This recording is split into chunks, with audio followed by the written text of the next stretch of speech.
Hello everyone, कैसे हैं आप सब। आप सबका बहुत बहुत स्वागत है एक बार फिर से मेरे यूट्यूब चैनल में, जिसका नाम है माइंड योर इकोनॉमिक्स विद सिमरन सहगल, जहां हम तैयारी करते हैं यूजीसी नेट जेआरएफ एग्ज़ाम की। तो जैसा कि आप सब जानते हैं, हमारी मैराथन सीरीज़ जो है वो स्टार्टेड है, जिसमें हम teaching aptitude, people and environment, research aptitude complete कर चुके हैं। आज हमारी चौथी मैराथन है लॉजिकल रीजनिंग से रिलेटेड। आज हम लॉजिकल रीजनिंग से रिलेटेड जितने भी 100% शॉर्ट टॉपिक्स हैं, जितने भी इंपॉर्टेंट टॉपिक्स हैं, वो इस वीडियो में कवर करने वाले हैं। अब देखो, लॉजिकल रीजनिंग के अंदर एक टॉपिक है हमारा इंडियन लॉजिक। ठीक है, तो इंडियन लॉजिक जो है वो इस वीडियो में कवर मैं नहीं कर रही हूँ, क्योंकि उसके लिए एक अलग से वीडियो बना लेना ज़्यादा बेटर ऑप्शन रहेगा, क्योंकि वो खुद में ही एक यूनिट की तरह रहता है। ठीक है, और वो बहुत ही ज़्यादा इंपॉर्टेंट टॉपिक्स में से एक है, इसीलिए मैं उसके लिए एक अलग से मैराथन बनाऊँगी। तो उसे छोड़कर जितने भी इंपॉर्टेंट टॉपिक्स हमारे लॉजिकल रीजनिंग में है, मैं आज आपके साथ डिस्कस करने वाली हूँ। अब आप ये ध्यान दीजिएगा कि यूजीसी नेट के अंदर लॉजिकल रीजनिंग आपकी बाकी एग्जाम्स की तरह नहीं आती है। ठीक है, कुछ क्वेश्चंस आते भी हैं, पर ज़्यादातर जो आपकी लॉजिकल रीजनिंग है यहाँ पर अलग तरीके की होती है। क्लियर, यहाँ पे आपसे आर्ग्यूमेंट्स के बारे में पूछा जाता है, यहाँ पे आपसे स्क्वायर ऑफ ऑपोजिशन के क्वेश्चंस आते हैं, अलग अलग तरीके की डेफिनेशंस के आते हैं। तो ये सब चीज़ें आपको पढ़नी है यूजीसी नेट के पर्सपेक्टिव से। जो बाकी लॉजिकल रीजनिंग कॉमन वाली होती है, जो जैसे ब्लड रिलेशंस हो गए, या फिर अलग अलग तरीके के आपके जो क्वेश्चंस आते हैं, कोडिंग एंड कोडिंग, ये सारे जितने भी क्वेश्चंस हैं, ये इतने ज़्यादा इम्पॉर्टेंट नहीं है यूजीसी नेट के पर्पज़ से। तो इसीलिए मैं आज इस वीडियो में वही करवाऊंगी आपको जो आपके लिए मोस्ट इम्पॉर्टेंट है यूजीसी नेट के पर्सपेक्टिव से। ठीक है, तो चलिए बिल्कुल भी अब देरी नहीं करते, आगे अपनी वीडियो में बढ़ते हैं और टॉपिक को शुरू करते हैं।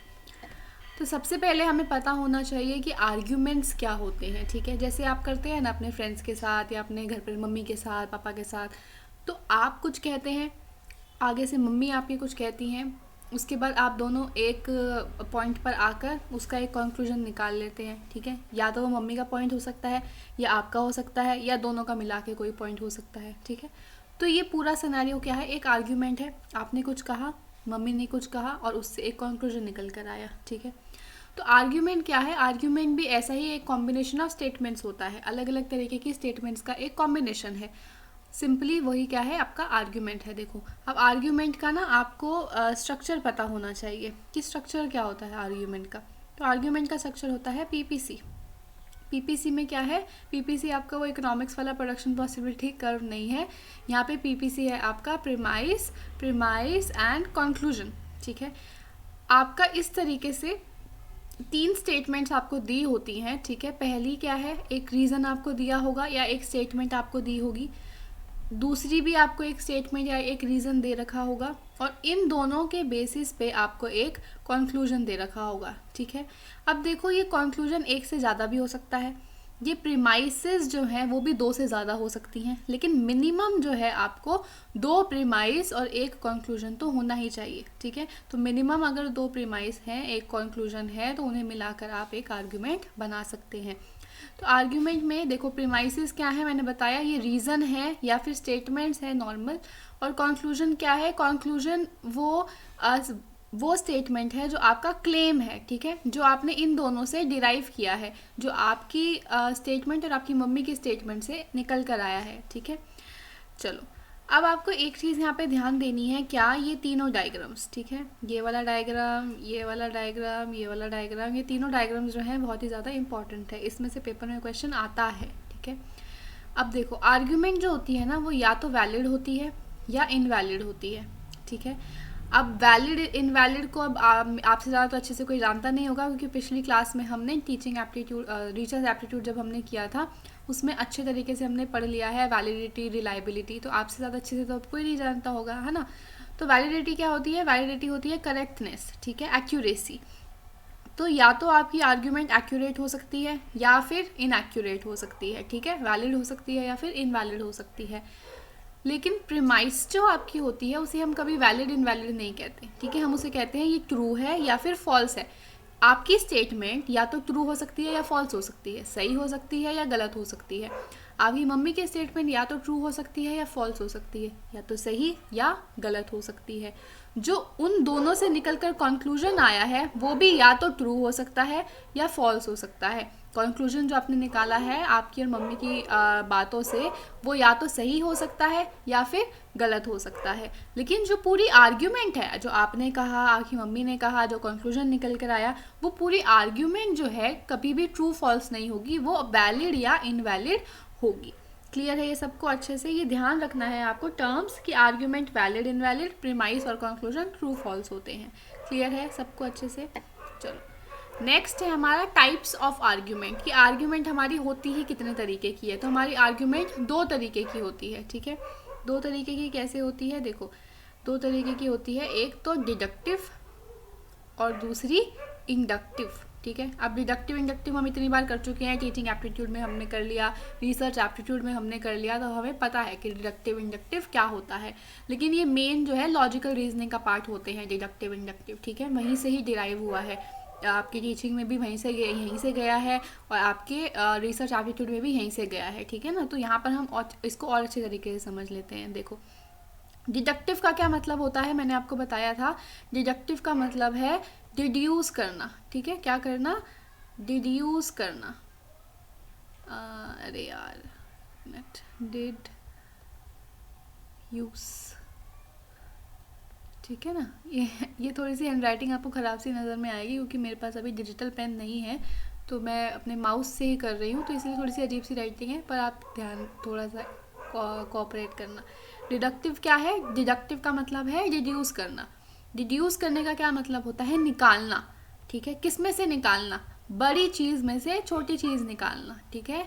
एक बड़ी चीज़ में से एक छोटी चीज़ निकालना, ठीक है। इसका मतलब क्या है कि आपके पास एक जनरल आइडिया है, ठीक है। एक जनरल आइडिया है इंडिया की, अगर आप बात कर रहे हैं, एक जनरल बात कर रहे हैं, उससे आप एक स्पेसिफिक बात की तरफ जाते हैं, ठीक है। स्पेसिफिक क्या है आपका? दिल्ली की बात कर रहे हैं आप, या फिर आप बॉम्बे की बात कर रहे हैं, आप कोलकाता की बात कर रहे हैं, तो वो क्या है? जनरल है आपका इंडिया और स्पेसिफिक क्या है? दिल्ली या बॉम्बे, ठीक है। तो आपने क्या किया? एक बड़ी चीज़ से छोटी चीज़ को निकाला, तो ये आपका सिंपली हो जाता है डिडक्टिव। जनरल टू स्पेसिफिक, बड़ी चीज़ से छोटी चीज़ की तरफ जब आप आ रहे हैं तो दिस इज़ डिडक्टिव। अब इसके अंदर हम क्या करते हैं? इसमें हम लॉज को वेरीफाई करते हैं। अब देखो, ये जो जनरल चीज़ है ना, ये आपके लिए क्या है? ये आपकी थ्योरी है, ठीक है, जो आपकी ऑलरेडी पब्लिश्ड थ्योरीज हैं। जैसे अगर आप इकोनॉमिक्स के स्टूडेंट होंगे तो आपने थ्योरी पक्का पढ़ी होंगी एडम स्मिथ की, ठीक है। आपने पक्का से पढ़ी होंगी लुइस की, ठीक है। आपने पढ़ी होंगी हैरोल्ड रोमर की, ठीक है, सोलो की। तो ये सब क्या है? आपकी थ्योरीज हैं, ठीक है, आपकी जो थियोरेटिकल नॉलेज है। क्लियर? अब अगर आप उसे रियल लाइफ के अंदर क्या करते हो? अप्लाई करते हो किसी एक सिचुएशन में। अगर आप सोलो मॉडल को इंडिया के केस में लगाते हो या आप सोलो मॉडल को यूएस के केस में लगाते हो, तो वो क्या हो जाएगा? आपका डिडक्टिव मेथड हो जाएगा, ठीक है। कि आपने एक बड़ी थ्योरी में से एक स्पेसिफिक चीज़ निकाली कि ये जो पूरी थ्योरी है सोलो की, ये इंडिया के ऊपर लग रही है या नहीं लग रही है, ये यूएस के ऊपर लग रही है या नहीं लग रही है। तो यहाँ पर क्या कर रहे हैं? हम सिंपली इस थ्योरी को वेरीफाई करने की कोशिश कर रहे हैं, ठीक है। वेरीफाई कैसे करेंगे? उसकी एप्लीकेशन कर कर। अब एप्लीकेशन कैसे करेंगे?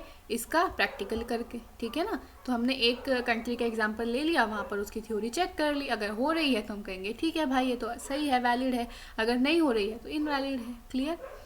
अब यहाँ पर 100% श्योरिटी होती है आपके पास, ठीक है। 100% श्योरिटी का क्या मतलब है? क्योंकि ये तो एस्टैब्लिश्ड है, आपकी थ्योरी तो एस्टैब्लिश्ड है, तो जो इससे निकालोगे आप, स्पेसिफिक चीज़ की तरफ आप आओगे, ये 100% श्योर होगी, ठीक है ना। इसमें आपको कोई भी चांस नहीं होगा कि मतलब आप ये नहीं कहेंगे कि हो सकता है ऐसा हो, नहीं, ऐसा है, ठीक है। यहाँ पे 100% श्योरिटी है कि ऐसा होगा, क्योंकि ये थ्योरेटिकली नॉलेज इसको पीछे से बैक कर रही है। क्लियर?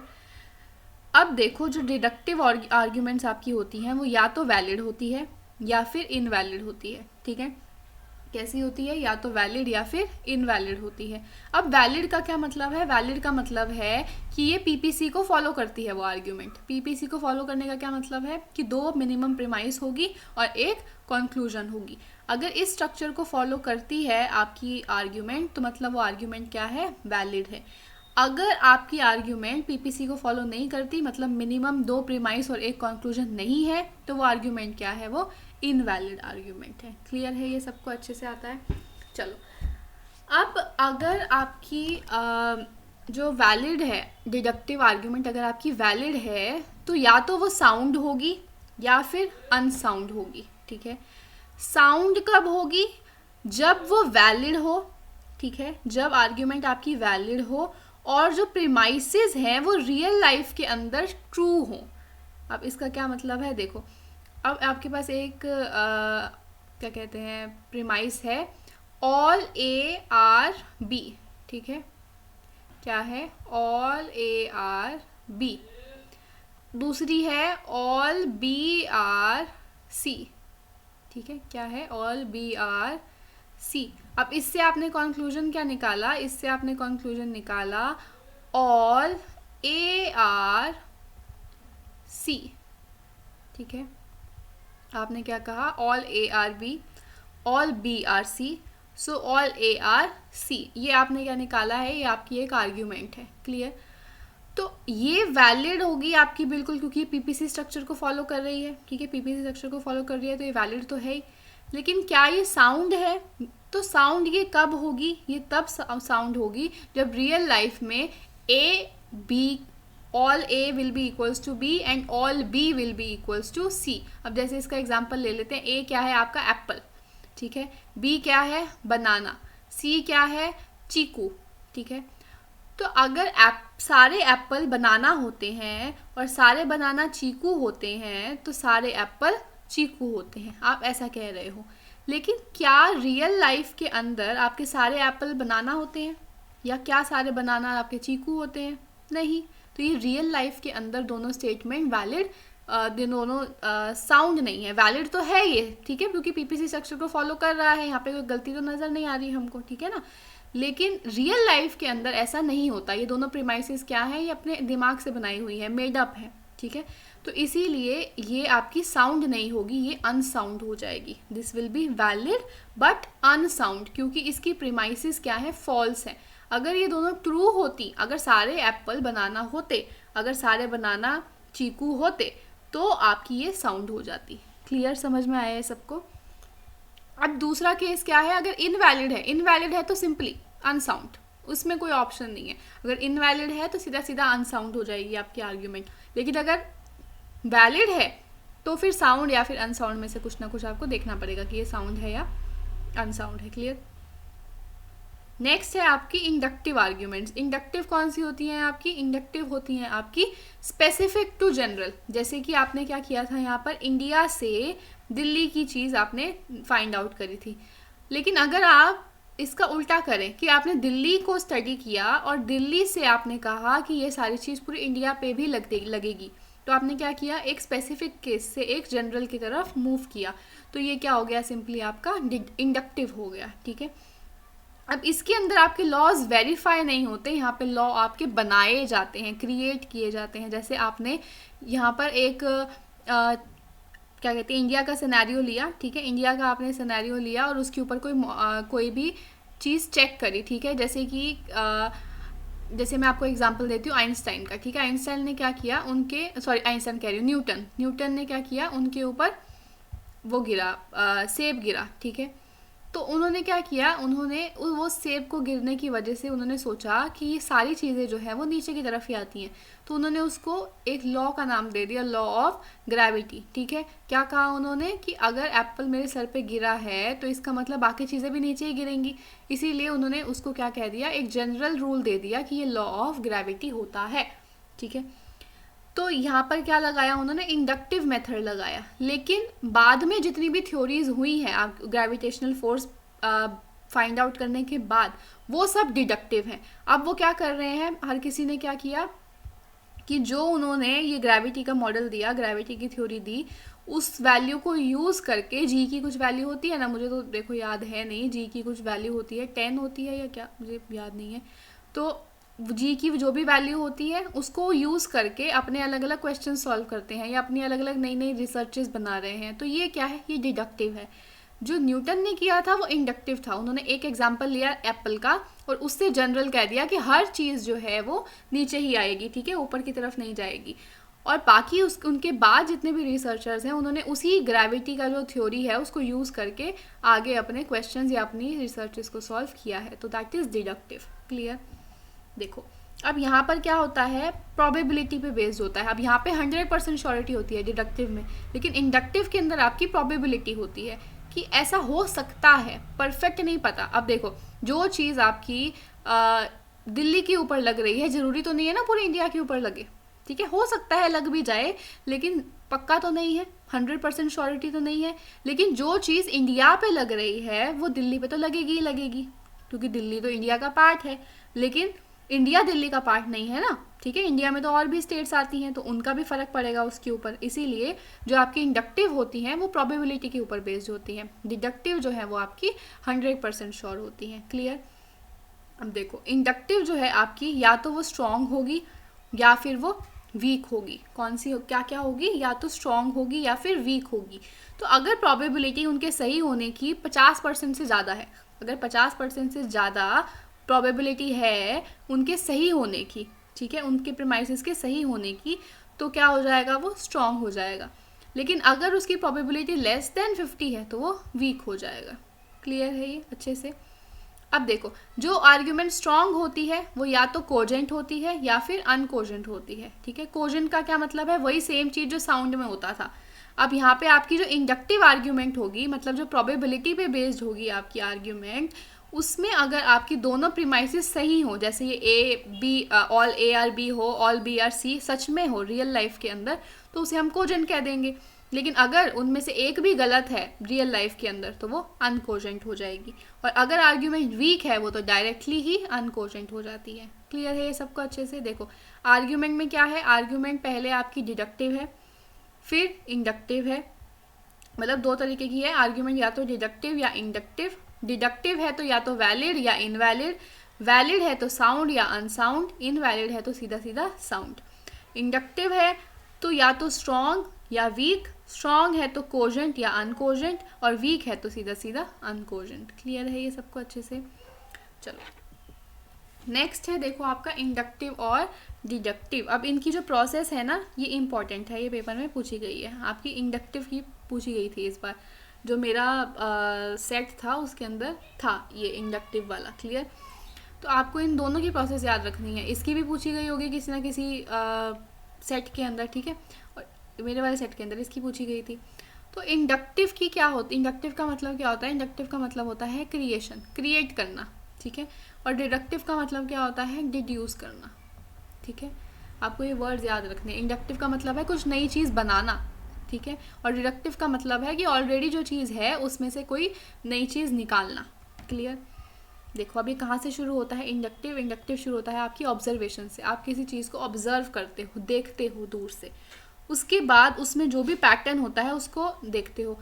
आप किसी चीज़ को दूर से देख रहे हो, जैसे आप किसी आदमी को ऑब्जर्व कर रहे हो, उसे देख रहे हो कि उसका पैटर्न क्या है, उसके मतलब उसकी दिनचर्या कैसी होती है, तो आप क्या देखोगे कि वो सुबह उठता है, ठीक है, वो पहले पूजा करता है, मतलब नहाता है, फिर पूजा करता है, फिर अपने काम पर जाता है, फिर वहाँ से वापस आता है, फिर खाना खाता है, सो जाता है, फिर सुबह उठता है, अपना नहाता है, पूजा पाठ करता है, अपने काम पे चला जाता है, वापस आता है, खाता है, सो जाता है। तो ये क्या है, आप उसका पैटर्न देख रहे हो, ठीक है, उसे ऑब्जर्व करके उसका पैटर्न देख रहे हो। फिर आप क्या करोगे, एक हाइपोथेसिस बनाओगे। हाइपोथेसिस मैंने आपको बताया था पिछली रिसर्च एप्टीट्यूड वाली सीरीज़ के अंदर। जिसने भी वो वीडियो नहीं देखी है तो जल्दी से जाके देख लो, डिस्क्रिप्शन बॉक्स में उसका लिंक होगा, ठीक है। तो हाइपोथेसिस क्या होती है, एक स्टेटमेंट होती है, एक टेंटेटिव स्टेटमेंट होती है, जिसे हम या तो प्रूव करना चाहते हैं या फिर डिसप्रूव करना चाहते हैं। बेसिकली ये हमारी अजम्पशन होती है। अब आप क्या देखेंगे कि आपने उस बंदे को ऑब्जर्व किया, उसका एक पूरी दिनचर्या, उसका पैटर्न ढूंढा आपने कि वो क्या क्या करता है, उसके बेसिस पे आपने अपनी एक हाइपोथेसिस बना ली, अपनी एक अजम्पशन बना ली कि हाँ वो ऐसा करता होगा, ठीक है ना, कि ऐसा अगर यूजुअली वो उसकी दिनचर्या ये रहती है तो आने वाले 1 साल के अंदर भी उसकी दिनचर्या यही रहने वाली है। तो ये आपकी क्या है, हाइपोथेसिस है। तो इस हाइपोथेसिस को बनाने के बाद आपने क्या बनाई, एक थ्योरी बना ली, ठीक है, कि हाँ कि ये जो लड़का है या ये जो आदमी है, ये सुबह क्या करता है, ऐसे ही उठता है, नहाता धोता है, पूजा पाठ करता है, और जो भी उसकी लाइफ चल रही है, रूटीन चल रहा है, उसको फॉलो करता है। आपने उसका पैटर्न ढूंढ लिया कि वो क्या क्या कर रहा है। फिर एक हाइपोथेसिस बनाई कि वो ऐसा ही करेगा अगले 1 साल के अंदर। फिर आपने एक थ्योरी बना दी कि हाँ ऐसे जितने भी लड़के होंगे वो मतलब दुनिया में जितने भी लड़के हैं वो ऐसा ही करते होंगे, ठीक है, वो ऐसा ही करते हैं, करते होंगे तो हाइपोथेसिस है, करते हैं इस थ्योरी, ठीक है, वो ऐसा ही करते हैं। तो आपने क्या कर दिया, एक थ्योरी बना दी, पहले ऑब्जर्व किया, उसमें पैटर्न ढूंढा, अपनी एक अजम्पशन लगाई और उससे एक थ्योरी बना दी, ठीक है। नेक्स्ट है आपका डिडक्टिव। डिडक्टिव क्या है, डिड्यूस करना, किसी बड़ी चीज़ में से छोटी चीज़ को निकाल लेना। अब कैसे निकालोगे आप, बड़ी चीज़ क्या है आपकी, थ्योरी, ठीक है, थ्योरी है आपके पास ऑलरेडी एस्टैब्लिश जो बना रखी है किसी रिसर्चर ने, उसके बेसिस पे आप एक हाइपोथेसिस बनाओगे। मतलब आप बहुत सारा लिटरेचर पढ़ोगे, जितनी भी बुक्स अवेलेबल हैं, जितने भी रिसर्च पेपर अवेलेबल हैं, आप उसे पढ़ोगे और उससे अपनी एक अजम्पशन बनाओगे कि ऐसा होता है या नहीं होता है, ठीक है। फिर आप क्या करोगे, अपना डेटा कलेक्ट करोगे और ऑब्जर्व करोगे कि ऐसा हो रहा है या नहीं हो रहा है। फिर कंफर्म करोगे कि हाँ ये थ्योरी जो है वेरीफाई हो रही है मेरी रिसर्च से या नहीं हो रही है, ठीक है। तो दिस इज सिंपली डिडक्टिव, जो थ्योरी से शुरू होके कंफर्मेशन पे जाता है, और इंडक्टिव में ऑब्जर्वेशन से शुरू होके थ्योरी पे जाता है। देखो उल्टा है बिल्कुल, ये थ्योरी से शुरू हो रहा है, ये थ्योरी पे खत्म हो रहा है। क्लियर, चलो नेक्स्ट है हमारा टर्म्स इन एन आर्ग्यूमेंट। अब आर्ग्यूमेंट के अंदर 3 तरीके की टर्म्स होती हैं जो आपको पढ़नी है, ठीक है। सबसे पहली है आपकी मिडल टर्म। मिडल टर्म क्या होती है, मिडल टर्म आपकी होती है जो आपकी दोनों प्रीमाइस के अंदर, जैसे हमारी ये होता है ना पीपीसी का स्ट्रक्चर, पीपीसी, ठीक है, जो पीपीसी का स्ट्रक्चर होता है, ये आपकी प्रीमाइस 1 होती है, ये आपकी प्रीमाइस 2 होती है, ठीक है, और ये कंक्लूजन होता है आपका, है ना। तो इन दोनों प्रीमाइस के अंदर जो कॉमन टर्म होती है ना, वो आपकी क्या होती है, मिडल टर्म होती है। इन दोनों के बीच में जो भी आपको कॉमन वर्ड दिखेगा ना, इज एम आर को छोड़ के, ठीक है, जो कनेक्टिंग वर्ब्स होती हैं उनको छोड़ के जो भी इनमें कॉमन आपको दिखेगा वर्ड, वो आपका क्या होता है, मिडल टर्म होती है। जैसे देखो मैं पीछे आपको एग्जाम्पल दिखाती हूँ। यहाँ पे मैंने क्या कहा था, all A are B and all B are C. तो अब यहाँ पर आपका कॉमन वर्ड क्या है, बी और बी, ठीक है। तो बी आपकी क्या हो गई, मिडल टर्म हो गई यहाँ पे। क्लियर है ये सबको अच्छे से। तो बी क्या है, जो दोनों प्रीमाइस के अंदर आपकी कॉमन टर्म रहती है। नेक्स्ट है आपका माइनर टर्म। माइनर टर्म क्या होती है, सब्जेक्ट ऑफ द कंक्लूजन, ठीक है, जो कंक्लूजन का आपका सब्जेक्ट होता है। आपको पता है ना कि इंग्लिश में हमने पढ़ रखा है कि फॉर्मेशन कैसे होती है सेंटेंस की। यहाँ पे सब्जेक्ट होता है पहले, ठीक है, सब्जेक्ट होता है, देन वर्ब होती है, फिर ऑब्जेक्ट होता है ना, और बीच में कोई हेल्पिंग वर्ब होती है तो वो भी आ जाती है आपकी। तो यहाँ पे क्या है, subject plus verb plus object. तो जो भी कंक्लूजन का सब्जेक्ट होता है वो आपकी क्या होती है, माइनर टर्म होती है। और जो सब्जेक्ट जो आपके कंक्लूजन का ऑब्जेक्ट होता है या प्रेडिकेट होता है, ऑब्जेक्ट या प्रेडिकेट एक ही बात है, ठीक है, वो आपका क्या हो जाता है, मेजर टर्म हो जाता है। ये क्या है आपका, मेजर टर्म है, और ये आपकी माइनर टर्म है, ठीक है, ये है आपकी माइनर टर्म। चलो अब ये कंक्लूजन के बारे में बात हो रही है, ठीक है ना। कंक्लूजन में क्या होगा, एक सब्जेक्ट होगा, वर्ब होगी और ऑब्जेक्ट होगा। तो जो सब्जेक्ट है वो क्या है, माइनर टर्म, जो ऑब्जेक्ट है वो क्या है, मेजर टर्म। क्लियर। अब देखो यहाँ पे मैंने एग्जाम्पल दे रखा है, आपको इससे समझ में आएगा। क्या है आपकी premise, all men are handsome. दूसरी है Shivam is a man. Third, Shivam is handsome, ठीक है, वो कह रहे हैं सारे आदमी जो है वो हैंडसम होते हैं, शिवम भी आदमी है तो शिवम भी हैंडसम होगा, ठीक है। तो all man are handsome, Shivam is a man. अब इसके अंदर कॉमन टर्म क्या है हमारी, मैन, ठीक है ना, मैन या मैन एक ही बात है, यहाँ पे बस प्लूरल हो गया उसका और कुछ नहीं है। तो ये दोनों क्या हो गई आपकी, मिडल टर्म हो गई। आपकी जो प्रीमाइस में कॉमन टर्म्स हैं वो मिडल टर्म है। अब माइनर टर्म क्या थी, माइनर टर्म थी सब्जेक्ट ऑफ द कंक्लूजन। तो सब्जेक्ट क्या है आपके कंक्लूजन का, शिवम। अब देखो आपको पेपर में ना ऐसे लिखा नहीं आएगा कि ये P1 है, ये P2 है, ये C है। आपको हमेशा ऐसे ही लिखा हुआ आएगा, जैसे ये लिखा हुआ है ना एग्जाम्पल, ऐसे ही लिखा होगा। आपको अज्यूम कर लेना है कि पहले वाली दोनों आपकी प्रीमाइस है और लास्ट वाला आपका कंक्लूजन है, ठीक है। तो लास्ट वाला जो है कंक्लूजन, इसका सब्जेक्ट क्या है, शिवम। तो शिवम हमारा क्या हो गया, माइनर टर्म हो गई। और इसका प्रेडिकेट क्या है या इसका ऑब्जेक्ट क्या है, हैंडसम। तो हैंडसम क्या हो गया मेरा, मेजर टर्म हो गई, ठीक है। अब बात आती है आपकी मेजर प्रीमाइस और माइनर प्रीमाइस की, कि मेजर प्रीमाइस कौन सा है और माइनर प्रीमाइस कौन सा है। तो जोन से भी प्रीमाइस के अंदर माइनर टर्म है वो माइनर प्रीमाइस, जोन से भी प्रीमाइस के अंदर मेजर टर्म है वो मेजर प्रीमाइस। देखो अब माइनर टर्म क्या है, शिवम। अब शिवम इन दोनों में से किस में से है, किस वाली प्रीमाइस में है, P2 में है, ठीक है। ये P1 है और ये P2 है ना। तो P2 के अंदर आपका शिवम लिखा हुआ है, तो इसका मतलब ये आपकी शिवम इज अ मैन क्या हो गई, माइनर प्रीमाइस हो गई, ठीक है। और अगर आप देखो आपकी मेजर टर्म हैंडसम किसके अंदर है, आपकी इसके अंदर है, P1 के अंदर है, तो आपकी all man are handsome P1 जो है आपकी वो क्या हो जाएगी, आपकी मेजर प्रीमाइस हो जाएगी। क्लियर अच्छे से। चलो नेक्स्ट है standard form of an argument, कि आर्ग्यूमेंट होनी कैसी चाहिए, ठीक है, आइडियल आर्ग्यूमेंट कैसी होती है। तो आपकी 3 टर्म्स होती हैं उसमें जो हमने पढ़ ली, एक तो मेजर, माइनर और middle term. Then each term appears twice, हर टर्म जो है वो 2 बार आएगी। अब देखो आप इसके अंदर हर टर्म जो है वो 2 बार आ रही है। तो मैं इसको रब कर देती हूँ, ठीक है ना।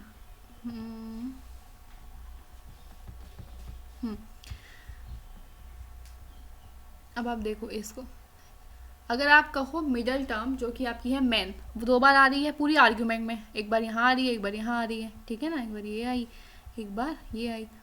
नेक्स्ट थी आपकी माइनर टर्म, माइनर टर्म भी 2 बार आ रही है, एक तो आपका कंक्लूजन का सब्जेक्ट है और दूसरा आपकी माइनर टर्म माइनर प्रीमाइस में भी आ रही है। Then major term, major term क्या है आपकी हैंडसम, ये आपकी एक तो प्रेडिकेट ऑफ द कंक्लूजन और आपकी मेजर वाली के अंदर भी आएगी हैंडसम, ठीक है। तो हर टर्म जो है, ये तीनों टर्म्स जो है आपकी 2-2 बार आती हैं आर्ग्यूमेंट के अंदर। अब जो मेजर टर्म है वो मेजर प्रीमाइस में आएगी, ये मैं आपको बता चुकी। मेजर टर्म कहाँ पर आती है, मेजर प्रीमाइस में आती है। माइनर टर्म आपकी माइनर प्रीमाइस में आती है, ये भी आपको ध्यान देना है। And middle term will never appear in the conclusion, बिल्कुल, क्योंकि मिडल टर्म क्या है, मिडल टर्म आपका कॉमन टर्म है बिटवीन द 2 प्रीमाइसेस, तो वो कभी भी आपके कंक्लूजन का पार्ट नहीं होंगी, ठीक है। कंक्लूजन का आपका पार्ट वो कभी नहीं होगी मिडल टर्म, ये आपको ध्यान देना है। तो आपको ऐसे पेपर में क्वेश्चन आ सकता है ना कि आइए क्या एक स्टैंडर्ड आर्ग्यूमेंट है, क्या ये सही आर्ग्यूमेंट है, तो आप देखोगे उसके अंदर ये चीज़ें ही देखोगे, ये चारों चीज़ें कि क्या इसमें तीनों टर्म्स हैं, मिडल है, मेजर है, माइनर है, क्या वो 2-2 बार आ रही हैं। फिर देखोगे मेजर क्या मेजर प्रीमाइस में ही है, माइनर क्या माइनर प्रीमाइस में ही है। फिर आप देखोगे क्या मिडल टर्म जो है वो कंक्लूजन के अंदर तो नहीं आ रही, जिसमें भी कंक्लूजन में होगी मिडल टर्म मतलब वो आर्ग्यूमेंट सही नहीं है। हमेशा वही आर्ग्यूमेंट सही होगी जिसमें मिडल टर्म आपकी सिर्फ प्रीमाइसेस में होगी। क्लियर। देखो नेक्स्ट है आपका प्रोपोजिशंस। अब आपकी प्रोपोजिशंस कितने तरीके की होती हैं, प्रोपोजिशंस मतलब सिंपली आपकी स्टेटमेंट्स और कुछ नहीं है, ठीक है ना। आपकी स्टेटमेंट्स जो है वो किस तरीके की हो सकती हैं, प्रीमाइसिस, सिंपल प्रीमाइस या फिर स्टेटमेंट, ये P1 P2, ठीक है ना, P1 या फिर P2। तो वो आपकी 3 तरीके की हो सकती हैं, एक तो होती है कैटेगोरिकल, एक होती है हाइपोथेटिकल, एक होती है डिसजंक्टिव, ठीक है। तो कैटेगोरिकल क्या है, कैटेगोरिकल है आपकी जिसमें कोई भी कंडीशंस नहीं होती, बिना कंडीशन के है, जैसे ऑल ARB या नो ARB या सम ARB, ठीक है। तो ये सब क्या है आपकी बिना कंडीशन के है, कोई कंडीशन नहीं है, हमेशा क्या होगा, सारे के सारे AB होंगे, हमेशा क्या होगा नो ARB, कोई भी AB नहीं होगा, ठीक है। तो ये सब क्या है कैटेगोरिकल हो जाती हैं। नेक्स्ट है हाइपोथेटिकल, हाइपोथेटिकल होती है जिसमें कंडीशंस होती हैं, अगर ऐसा होगा तो ही वैसा होगा, ठीक है। जैसे इफ A देन B, अगर A होगा तो ही B होगा, जब कंडीशन हो गई ना यहाँ पर इफ लग गया तो आप ये हाइपोथेटिकल प्रोपोजिशन हो जाएगी। देन नेक्स्ट इज डिसजंक्टिव, डिसजंक्टिव होती है आपकी, डिसजंक्टिव का मतलब होता है अलग अलग, या तो ये होगी या फिर वो होगी, ठीक है, ईदर A और B, या तो A होगा या फिर B होगा, ठीक है। कैटेगोरिकल में क्या है, कोई कंडीशन नहीं है, हमेशा ये चीज़ें सही रहेंगी, all A will be B और या फिर no A will be B, some A will be B, some A will not be B, ठीक है। तो ये सारी आपकी क्या है कैटेगोरिकल।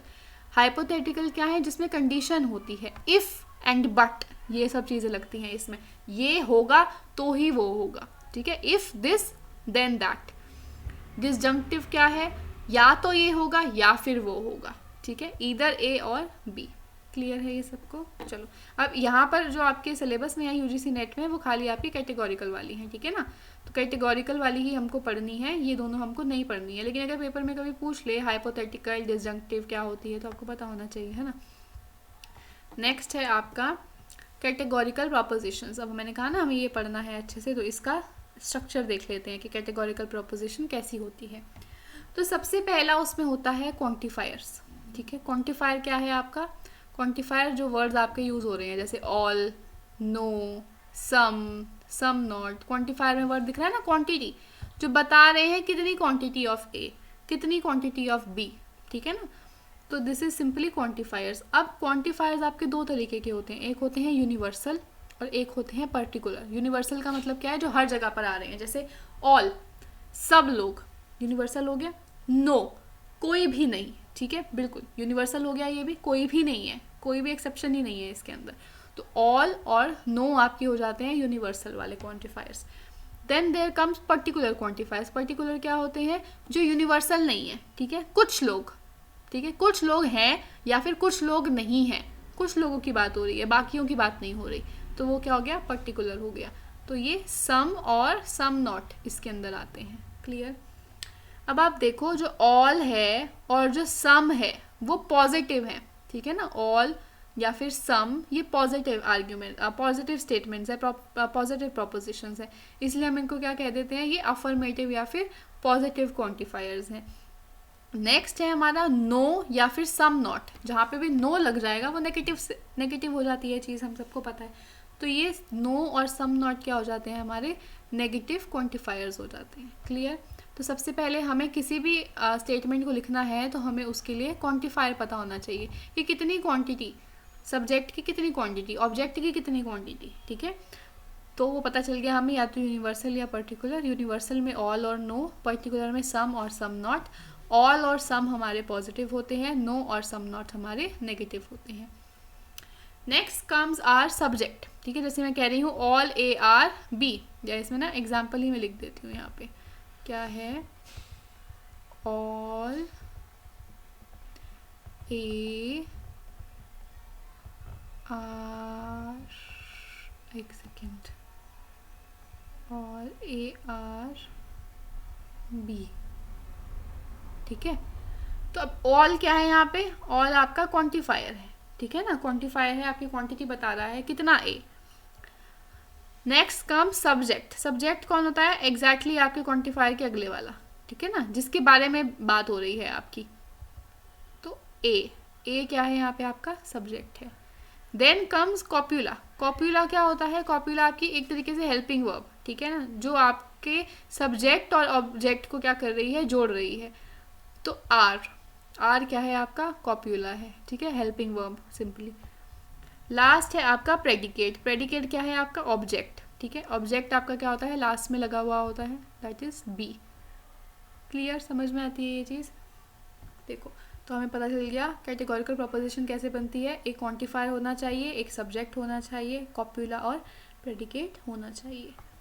चलो, नेक्स्ट कम्स वेन डायग्राम। अब वेन डायग्राम बहुत ज़्यादा इंपॉर्टेंट है आपके पेपर के पॉइंट ऑफ व्यू से, आपको पता होने चाहिए कि वेन डायग्राम कैसे बनते हैं, क्या होता है, ठीक है।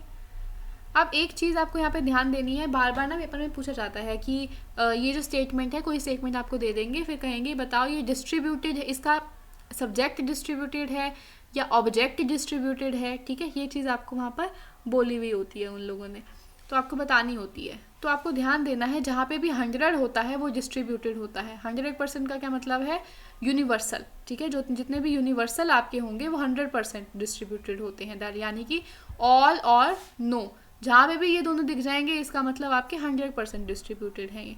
फिर नेक्स्ट इज 50% डिस्ट्रीब्यूटेड। 50% का क्या मतलब है, ये सम, कुछ चीज़ों की बात कर रहे हैं, फ्यू, कुछ चीज़ों की बात कर रहे हैं, सम नॉट, फ्यू, इन चीज़ों की बात कर रहे हैं। तो ये क्या आ जाएगा, 50% डिस्ट्रीब्यूटेड, ये अनडिस्ट्रीब्यूटेड नहीं है। हाँ, मतलब वही 50% डिस्ट्रीब्यूटेड है, फिर 50% अनडिस्ट्रीब्यूटेड, एक ही बात है, ठीक है। चलो, अब बात करते हैं यहाँ पर सबसे पहली हमारी proposition all A are B. अब देखो, ऑल है यहाँ पर, ए के साथ क्या लगा हुआ है, ऑल लगा हुआ है, इसका मतलब ये क्या हो जाएगा, मेरा 100 हो जाएगा, 100% डिस्ट्रीब्यूटेड, ठीक है। लेकिन बी के साथ आपका ऑल नहीं है, ना तो नो है, तो हम अज्यूम कर लेते हैं यहाँ पर कि ये 50 होगा, क्योंकि यहाँ पे आपको एग्जैक्टली नहीं बताया ना उसने कि कितना यूनिवर्सल है, नो है या फिर ऑल है, कुछ भी नहीं बताया बी के साथ, तो हम यहाँ पे मान लेते हैं ये 50 है, ठीक है। ऐसे ही जब मैं सम ए आर बी की बात कर रही हूँ तो सम में क्या है, 50 हो जाएगा, यहाँ पे लिखा हुआ है 50% डिस्ट्रीब्यूटेड, तो यहाँ पे हम लिख लेते हैं ए के साथ क्या है, 50 है। बी के साथ भी यहाँ पे नो या फिर ऑल नहीं दे रखा, तो ये भी 50 है, ठीक है। चलो, नेक्स्ट है आपका no A are B. No क्या है आपका 100% डिस्ट्रीब्यूटेड है, तो हम यहाँ पे लिख लेते हैं ए के साथ 100, ठीक है 100। और यहाँ पर भी क्योंकि नो ए आर बी है, इसका मतलब कोई भी ए बी नहीं है तो कोई भी ए नहीं होगा, ठीक है ना। अगर देखो ए जो एप्पल जो है वो बनाना नहीं है, तो कोई बनाना एप्पल कैसे हो सकता है। कोई भी अगर एप्पल बनाना नहीं है तो कोई भी बनाना एप्पल कैसे हो जाएगा, नहीं हो सकता, ठीक है ना। इसीलिए हम यहाँ पर भी इसको क्या कह देंगे, ये भी 100 होता है, ठीक है। Then some A are not B. अब सम है ए के साथ तो ये क्या हो जाएगा मेरा 50 हो जाएगा, लेकिन बी के साथ अब नॉट लग गया, ठीक है, नो आ गया तो मतलब यूनिवर्सल हो गया, तो इसके साथ हम 100 लगा देंगे, ठीक है। इतना काम हो गया हमारा। चलो अब आगे बढ़ते हैं। अब हमें देखना है पहले तो कि ये स्टेटमेंट है कौन से तरीके की, ठीक है। तो कौन से तरीका भी बहुत ज़्यादा इंपॉर्टेंट है, टाइप जो इनका है वो भी इंपॉर्टेंट है, पेपर में पूछा जाता है। तो ऑल ए आर बी, एक तो यहाँ पे मुझे ऑल दिख गया तो मुझे पता चल गया यूनिवर्सल तो है ही, ठीक है। और कहीं पर भी यहाँ पे नो नहीं है, नॉट नहीं है, तो इसका मतलब ये पॉजिटिव भी है, क्लियर। और हमें पहले से ही पता है पिछली वाली स्लाइड से कि ऑल क्या होता है हमारा, अफर्मेटिव होता है, पॉजिटिव होता है, ठीक है। तो इसीलिए इसका टाइप क्या हो जाएगा, यूनिवर्सल अफर्मेटिव, ठीक है, यूनिवर्सल अफर्मेटिव। अब बात करें सम ए आर बी की। सम ए आर बी क्या है आपका, देखो यहाँ पे कहीं पे भी नॉट तो दिख नहीं रहा, मतलब पॉजिटिव तो है ही। और सम क्या है आपका, सम आपका पर्टिकुलर है, यूनिवर्सल तो है नहीं, तो इसीलिए ये पर्टिकुलर अफर्मेटिव हो गया। नेक्स्ट है no A are B. No है तो इसका मतलब यूनिवर्सल है और साथ में नेगेटिव भी है, तो universal negative. Some A are not B. Some है इसका मतलब पर्टिकुलर हो गया, नॉट है इसका मतलब नेगेटिव हो गया, तो ये पर्टिकुलर नेगेटिव, क्लियर। अब बात करते हैं हमारे डिस्ट्रीब्यूशन की कि क्या है, सब्जेक्ट डिस्ट्रीब्यूटेड है या प्रेडिकेट डिस्ट्रीब्यूटेड है या कोई भी नहीं है या दोनों है, ठीक है। तो अगर हम बात करें ऑल ए आर बी की, तो ऑल ए आर बी के अंदर आपका सिर्फ सब्जेक्ट जो है डिस्ट्रीब्यूटेड है। क्यों, क्योंकि देखो ए के साथ ही 100 है ना, जिसके भी साथ 100 होगा वो आपका डिस्ट्रीब्यूटेड होगा, जो 50 होगा वो डिस्ट्रीब्यूटेड नहीं होगा। अब प्रेडिकेट है आपका बी, यहाँ पे तो 50 है तो इसका मतलब ये अनडिस्ट्रीब्यूटेड हो गया यहाँ पे, तो खाली आपका सब्जेक्ट इज डिस्ट्रीब्यूटेड। नेक्स्ट है आपका some A are B. Some A are B में क्या है, दोनों 50-50 है, इसका मतलब दोनों ही डिस्ट्रीब्यूटेड नहीं है, तो neither subject nor predicate are distributed, clear. अब बात करते हैं no A are B. No A are B में क्या है, दोनों ही 100 है, ठीक है, इसका मतलब सब्जेक्ट भी आपका डिस्ट्रीब्यूटेड है और प्रेडिकेट भी डिस्ट्रीब्यूटेड है, so both subject and predicate are distributed.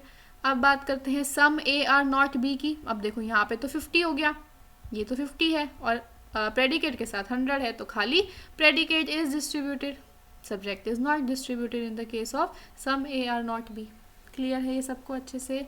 चलो अब बात करते हैं कि कंक्लूजन क्या निकल कर आएगा। अगर ऐसी आपके पास स्टेटमेंट हो ऑल वाली, यूनिवर्सल अफर्मेटिव वाली, तो आपके कंक्लूजन क्या निकल कर आएंगे, कंक्लूजन निकल कर आएंगे सम ए आर बी और सम बी आर ए। ये आपको ध्यान देना है। देखो अब मैं आपको ना इसका डायग्राम दिखाती हूँ कैसा होता है, ऐसा होता है, ठीक है।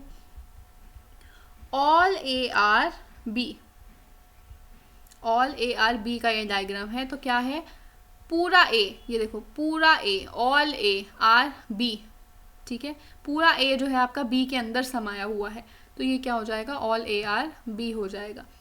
अब अगर पूरा ए जो है वो बी है तो कुछ ए भी तो बी होगा, ठीक है। अगर ये पूरा ए बी है, अगर ये देखो ये पूरा जो आपका ए है ये बी है, क्योंकि बी के अंदर है, तो क्या ये थोड़ा सा ए बी नहीं होगा, बिल्कुल होगा, पूरा है तो थोड़ा भी होगा।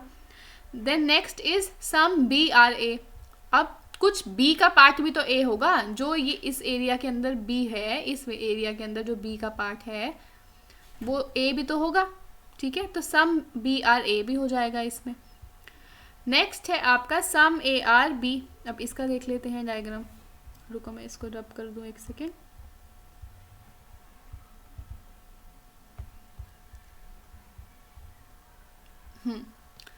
अब सम ए आर बी क्या है, ये ए है आपका, ठीक है, ये पूरा जो है आपका ए है, ये पूरा आपका क्या है, बी है। अब ये दोनों का ये जो पार्ट है, जहाँ पर ये इंटरसेक्ट कर रहे हैं, ये क्या है आपका, इनका कॉमन एरिया है।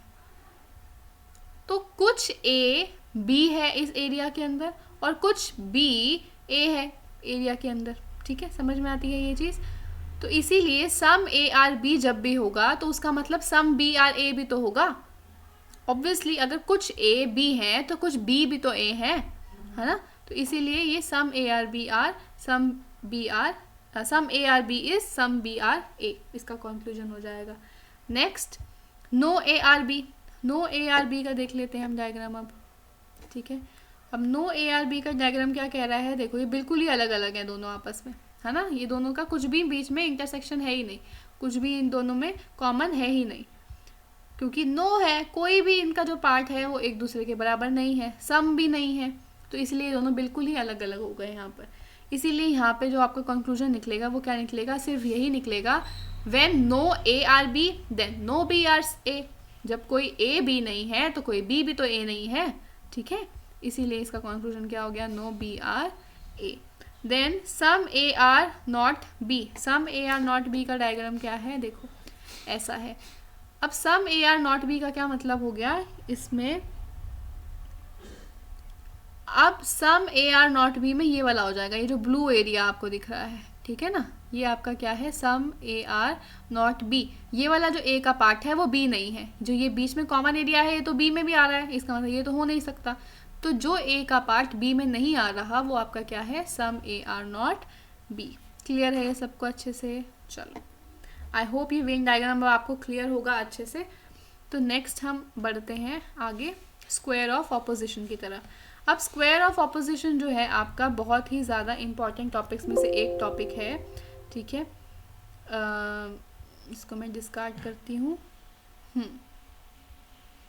अब इसमें से आपके बहुत ज़्यादा पेपर में क्वेश्चन आता है, ठीक है ना, हर क्या कहते हैं शिफ्ट के अंदर आपका इसमें से क्वेश्चन आता ही आता है। तो स्क्वायर ऑफ ऑपोजिशन क्या है, देखो स्क्वायर ऑफ ऑपोजिशन आपका है बहुत ही ज़्यादा सिंपल टॉपिक है और बहुत इंटरेस्टिंग टॉपिक है, अच्छे से कर लेना है इसको। आपको पहले ऐसे लिख लेना है, देखो ए बावल्स होते हैं ना, ए ई आई ओ यू, तो आपको ऐसे लिख लेना है ए, फिर इधर जाना है ई, फिर इधर जाना है आई, ठीक है ना, आई, फिर इधर जाना है ओ। यू पे नहीं आना आपको बस, ठीक है, यू छोड़ देना है। तो आपके वॉवल्स होते हैं ए ई आई ओ यू, उसमें आपको सिर्फ ओ तक आना है। ए, इधर आए ई, इधर आए आई, इधर आए ओ। तो देखो ये जेड सा बन गया आपका थोड़ा, है ना, जेड बन गया ये आपका। तो जेड में आपको क्या लिख लेना है, यहाँ पे ए, यहाँ पे ई, यहाँ पे आई और यहाँ पे ओ। ठीक है, अब ये ए ई आई ओ यू मतलब ए ई आई ओ है क्या, ए है आपका ऑल एस इज पी। ठीक है, एस आपका सिंपली सब्जेक्ट को दिखा रहा है यहाँ पे और पी आपका प्रेडिकेट को दिखा रहा है। अब यहाँ पे एवरी कह लो, ऑल कह लो, एक ही बात है, ठीक है ना। तो ऑल एस इज पी या फिर all A are B, simple, ठीक है ना, वही वाली बात है ये। तो ए आपका कौन सी वाली हो गई, यूनिवर्सल एफर्मेटिव वाला आपका स्टेटमेंट हो गया। ई क्या है, नो एस इज पी, ठीक है, नो एस इज पी, इसका मतलब आपका ये यूनिवर्सल नेगेटिव वाला स्टेटमेंट है। Then some S is P, some S is P का क्या मतलब हुआ, पर्टिकुलर अफर्मेटिव वाला केस है आपका आई। और ओ क्या है, सम एस इज नॉट पी, ठीक है, सम एस इज नॉट पी जो है आपका, यानी कि ओ जो है वो सम एस इज नॉट पी हो गया। क्लियर है ये अच्छे से? अब देखो आपको ध्यान देना है, पेपर में ना डायरेक्टली क्वेश्चन भी पूछ लेते हैं कि ए कौन सी प्रोपोजिशन है, ई कौन सी है, आई कौन सी है, ओ कौन सी है, तो ये आपको ध्यान देना है, ठीक है ना। नेक्स्ट आपकी बात आती है कि किस तरीके इनका आपस में रिलेशनशिप क्या क्या होता है। तो सबसे सिंपल जो रिलेशनशिप है पहले वो देख लेते हैं, ठीक है ना। एक बार मैं इसको रब कर देती हूँ। हाँ, तो सबसे पहला सिंपल रिलेशनशिप है आपका कॉन्ट्राडिक्टरी का, ठीक है। कॉन्ट्राडिक्टरी का क्या मतलब है, कॉन्ट्राडिक्टरी पहले देख लेते हैं स्टेटमेंट है कौन सी। तो ये वाली है, देखो ये और ये आपस में, ई और आई आपस में कॉन्ट्राडिक्टरी है। और दूसरा पेयर कौन सा है, ए और ओ का, ये आपस में दोनों क्या है, कॉन्ट्राडिक्टरी है। आई ई का कॉन्ट्राडिक्टरी है, ई आई का कॉन्ट्राडिक्टरी है, ए ओ का कॉन्ट्राडिक्टरी है, ओ ए का कॉन्ट्राडिक्टरी है, ठीक है। अब कॉन्ट्राडिक्टरी का क्या मतलब, हम कहते हैं कॉन्ट्राडिक्ट कर रहे हैं ये आपस में, इसका मतलब एक कुछ कहता है तो दूसरा कुछ कहता है, ठीक है। तो हमेशा ए जो है वो ओ का उल्टा ही होगा, ठीक है, और ई जो है वो आई का उल्टा ही होगा, ठीक है। इसका मतलब अगर ये सच है तो ये झूठ होगा, अगर ये सच है तो ये झूठ होगा। समझ में आ रही है ये चीज़? अगर ए सच है तो ओ झूठ होगा, अगर ओ सच है तो ए झूठ होगा। क्लियर? अगर ई सच है तो आई झूठ होगा, अगर आई सच है तो ई झूठ होगा। इसका मतलब क्या हुआ? when one statement is true, the other statement is automatically false, ठीक है। If one statement is false, the other statement is automatically true, एक दूसरे को कॉन्ट्राडिक्ट करते हैं। क्लियर है ये अच्छे से? चलो अब इसमें एक चीज और है, क्या? ये यूनिवर्सल और पर्टिकुलर के बीच का रिलेशनशिप है। यूनिवर्सल और पर्टिकुलर का ही है। ए क्या है आपका? यूनिवर्सल है ना।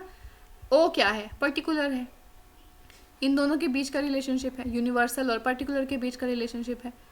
यहाँ पे भी कैसा रिलेशनशिप है देखो, पॉजिटिव यूनिवर्सल और नेगेटिव पर्टिकुलर के बीच का रिलेशनशिप है। ये ना छोटी छोटी सी चीज़ें हैं जो बहुत सिंपल हैं पर पेपर में पूछी जाती हैं, तो आपको ध्यान देना है, ठीक है ना। ये क्या है? यूनिवर्सल अफर्मेटिव और पर्टिकुलर नेगेटिव के बीच का रिलेशनशिप है। क्लियर? और यहाँ पर यूनिवर्सल नेगेटिव और पर्टिकुलर पॉजिटिव के बीच का रिलेशनशिप है। Clear? This is simply contradictory.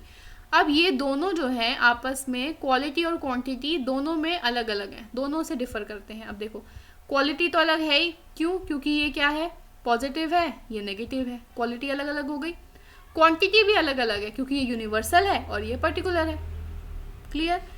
यही अगर बात करें ई और आई की, यहाँ पे भी ये यूनिवर्सल है, ई यूनिवर्सल है और आई आपका पर्टिकुलर है, ठीक है। क्वांटिटी में फ़र्क आ गया, ये नेगेटिव है ई और आई आपका पॉजिटिव है, ठीक है। तो इनकी क्वालिटी में भी फ़र्क आ गया, ठीक है। ये चीज़ पूछी जाती है, आपको ध्यान देना है। तो कॉन्ट्राडिक्टरी क्या हो गए? कॉन्ट्राडिक्टरी वो हो गए जो एक सही है तो दूसरा गलत हो जाएगा, ठीक है। एक गलत है तो दूसरा सही हो जाएगा। पेयर कौन कौन से हैं आपके?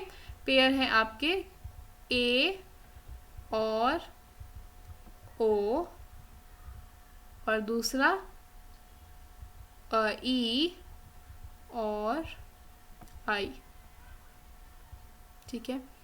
चलो नेक्स्ट है आपका कॉन्ट्ररी। कॉन्ट्ररी क्या होता है?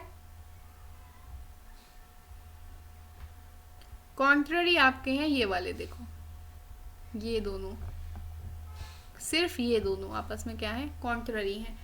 ए और ई, ये आपको ध्यान देना है, ए और ई आपस में क्या है? कॉन्ट्ररी है। अब कॉन्ट्ररी क्या होते हैं कि ये दोनों आपस में कभी भी ट्रू नहीं हो सकते, ठीक है। इसका मतलब अगर ए ट्रू है तो ई कभी भी ट्रू नहीं होगा, अगर ई ट्रू है तो ए कभी भी ट्रू नहीं होगा, ठीक है। इसका मतलब अगर ए ट्रू है तो ये फॉल्स होगा, अगर ई ट्रू है तो ए फॉल्स होगा, ठीक है। लेकिन ये दोनों आपस में फॉल्स हो सकते हैं। इसका मतलब अगर ए फॉल्स है तो ई फॉल्स हो सकता है, अगर ई फॉल्स है तो ए फॉल्स हो सकता है, लेकिन ये दोनों कभी भी साथ में ट्रू नहीं हो सकते। ये आपको ध्यान देना है। Both can not be true together but they can be false, ठीक है।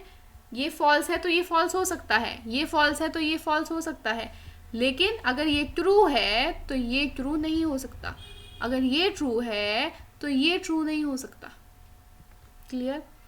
चलो अब ये दोनों कैसा रिलेशनशिप है? यूनिवर्सल्स के बीच का है, बिल्कुल। ये हमारा नेगेटिव यूनिवर्सल है, ये हमारा पॉजिटिव यूनिवर्सल है, लेकिन है तो यूनिवर्सल ही, तो यूनिवर्सल्स के बीच का रिलेशनशिप है। ये दोनों आपस में क्वालिटी में फ़र्क है, ये आपका नेगेटिव है, ये आपका पॉजिटिव है, लेकिन है तो यूनिवर्सल ही, तो इसलिए क्वांटिटी में फ़र्क नहीं है, क्वालिटी में फ़र्क है यहाँ पर, ठीक है। ये both can't be true together but can be false, ये मैंने बता दिया। नेक्स्ट है आपका सब कॉन्ट्ररी। सब कॉन्ट्ररी आपका बिल्कुल इसका ऑपोजिट होता है, ठीक है ना। कॉन्ट्ररी का ऑपोजिट होता है सब कॉन्ट्ररी। अब ये कौन से हैं? ये दोनों, ठीक है, आई और ओ। आई और ओ जो है आपके क्या होते हैं, सब कॉन्ट्ररी होते हैं। अब सब कॉन्ट्ररी का क्या मतलब है, जैसे ये दोनों आपस में ट्रू नहीं हो सकते थे, अब ये दोनों आपस में फॉल्स नहीं हो सकते। ठीक है, इसका मतलब अगर आई फॉल्स है तो ओ फॉल्स नहीं हो सकता, अगर ओ फॉल्स है तो आई फॉल्स नहीं हो सकता। लेकिन ये दोनों साथ में ट्रू हो सकते हैं, अगर आई ट्रू है तो ओ ट्रू हो सकता है, ओ ट्रू है तो आई ट्रू हो सकता है, लेकिन साथ में फॉल्स नहीं हो सकते ये। ठीक है, तो यहाँ पर क्या हो गया, they can not be false together but can be true, बिल्कुल कॉन्ट्ररी का ऑपोजिट हो जाता है ये। ठीक है, अब ये दोनों क्या है, क्वालिटी के अंदर इनका फर्क है, क्योंकि ये क्या है, ये पॉजिटिव है, आई पॉजिटिव है, ओ क्या है, ओ नेगेटिव है। क्लियर, चलो ये हो गया हमारा सब कॉन्ट्ररी। मैं इसको रब कर देती हूँ थोड़ा। नेक्स्ट है हमारा क्या, सब ऑल्टरनेशन। ठीक है, अब सब ऑल्टरनेशन एक लास्ट हमारी इसके अंदर रह गई है समझने वाली रिलेशनशिप। वो किसके बीच में है, वो है आपकी ए और आई के बीच में, और दूसरा पेयर कौन सा है, ई और ओ के बीच में। ठीक है, ई और ओ के बीच में ये दो पेयर्स आपके आते हैं इसमें, कौन कौन से, ए और आई और दूसरा ई और ओ। ठीक है, ई और ओ के बीच का ये रिलेशनशिप आपका होता है, या फिर ए और आई के बीच का रिलेशनशिप ये आपका होता है। चलो, तो सब ऑल्टरनेशन आपका क्या कहता है, सब ऑल्टरनेशन कहता है कि ये आपके यूनिवर्सल और पर्टिकुलर के बीच का रिलेशनशिप होता है। बिल्कुल यूनिवर्सल, ए यूनिवर्सल है, आई आपका पर्टिकुलर है, ऐसे ही ई आपका यूनिवर्सल है और ओ आपका पर्टिकुलर है, तो ये यूनिवर्सल और पर्टिकुलर के बीच का रिलेशनशिप है। लेकिन इनमें क्वालिटी सेम होती है, देखो ये भी पॉजिटिव है, ये भी पॉजिटिव है, ये भी नेगेटिव है, ये भी नेगेटिव है। ठीक है, तो क्वालिटी जो है वो सेम रहेगी, लेकिन ये क्वांटिटी के अंदर क्या करते हैं, फर्क आ जाता है इनमें। ठीक है, देखो क्वालिटी तो आपकी सेम है, पॉजिटिव का पॉजिटिव के साथ है, पॉजिटिव का पॉजिटिव के साथ, नेगेटिव का नेगेटिव के साथ, लेकिन क्वांटिटी में फ़र्क है, क्योंकि एक यूनिवर्सल है तो दूसरा पर्टिकुलर है। ठीक है, नेक्स्ट चीज़ है यहाँ पर, it is top to down true. अब इसका क्या मतलब है टॉप टू डाउन ट्रू का, कि अगर हम ऊपर से नीचे आए तो दोनों ट्रू होंगे, ये ट्रू तो ये भी ट्रू। ठीक है, अगर ये ट्रू, आई ई ट्रू तो ओ भी ट्रू, तो टॉप डाउन क्या होता है, ट्रू होता है। और डाउन टॉप क्या होता है, डाउन टू अप क्या होता है, फॉल्स होता है, कि अगर आपका आई फॉल्स है तो दिस इज डेफिनेटली फॉल्स। ठीक है, if O is false then E is definitely false. समझ में आ रही है ये चीज़, तो आपको कैसे बना लेना है यहाँ पर देखो मैं बताती हूँ। आपको क्या करना है, ऊपर से नीचे ट्रूथ, ठीक है, और ऊपर से नीचे से ऊपर फॉल्स। ठीक है, जैसे आजकल हमारे हो रहा है दुनिया के अंदर, क्या हो रहा है, जो सच्चाई है वो नीचे की तरफ जाती जा रही है। ठीक है, ट्रूथ जो है वो नीचे की तरफ जाता जा रहा है, और झूठ जो है वो ऊपर आ रहा है। जो इंसान झूठ बोलेगा वो ऊपर जा रहा है, जो इंसान गलत काम करेगा वो ऊपर जा रहा है, जो ऊपर जाने का मतलब अच्छी पोजीशन पे जा रहा है, ऊपर नहीं, भगवान के पास नहीं जा रहा है। ठीक है, और ट्रू क्या है, जो लोग इंसान सच्चा है, जो बिल्कुल ऑनेस्ट है, उस वो नीचे जाता जा रहा है। ठीक है, उसकी इंपॉर्टेंस इतनी ज़्यादा नहीं है। समझ में आती है ये चीज़ अच्छे से। चलो, तो ये हो गया हमारा सब ऑल्टरनेशन भी क्लियर। अब देखो कॉन्ट्राडिक्टरी किसके बीच में था, कॉन्ट्राडिक्टरी यहाँ पे मैंने लिखा था, शायद रब कर दिया। कॉन्ट्राडिक्टरी है हमारा ए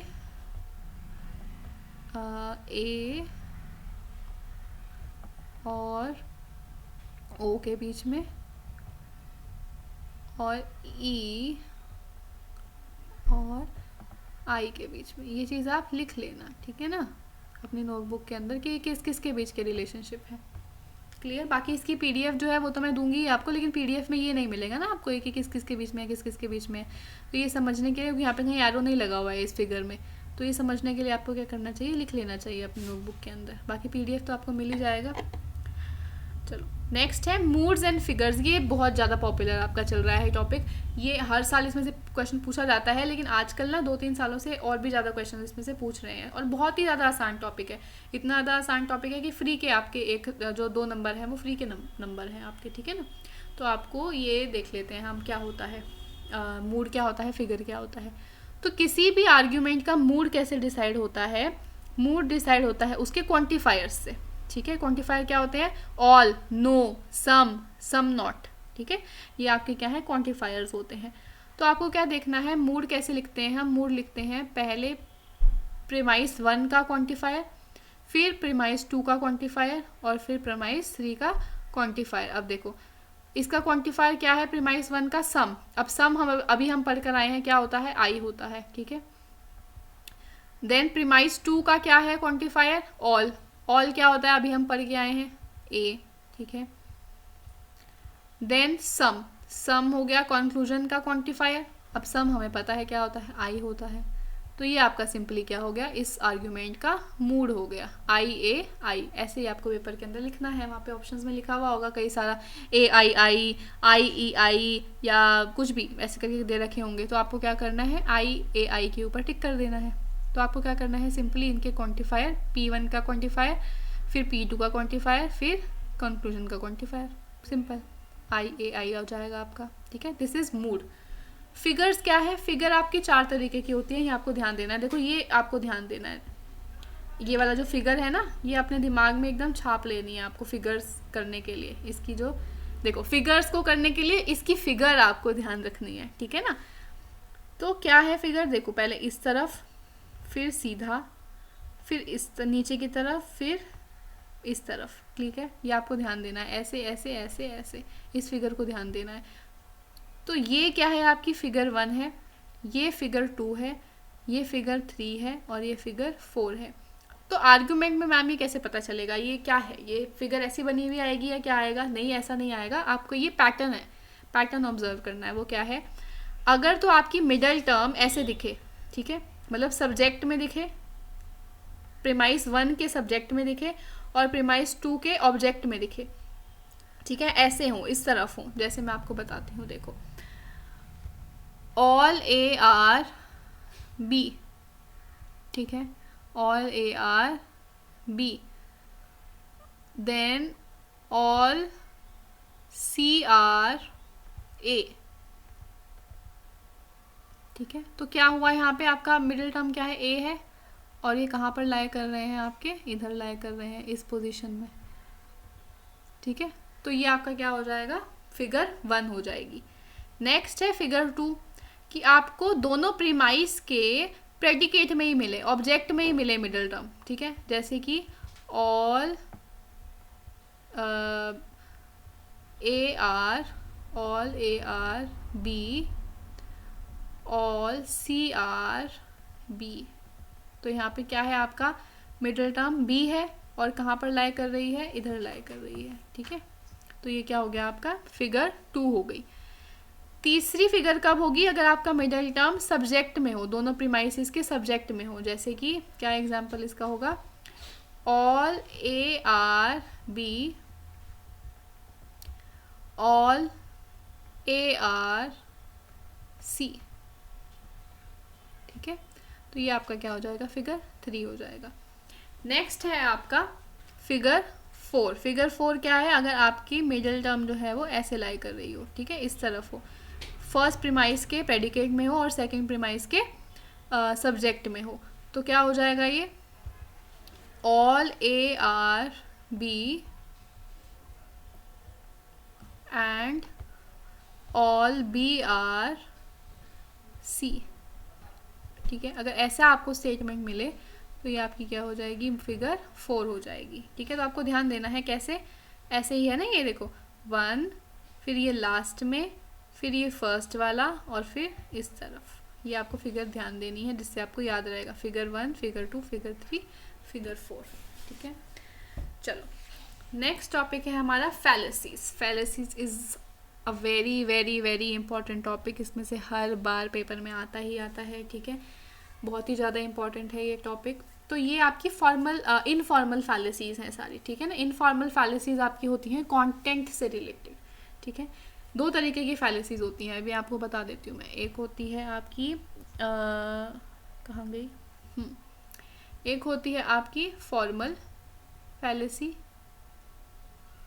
फॉर्मल और एक होती है आपकी इनफॉर्मल, ठीक है।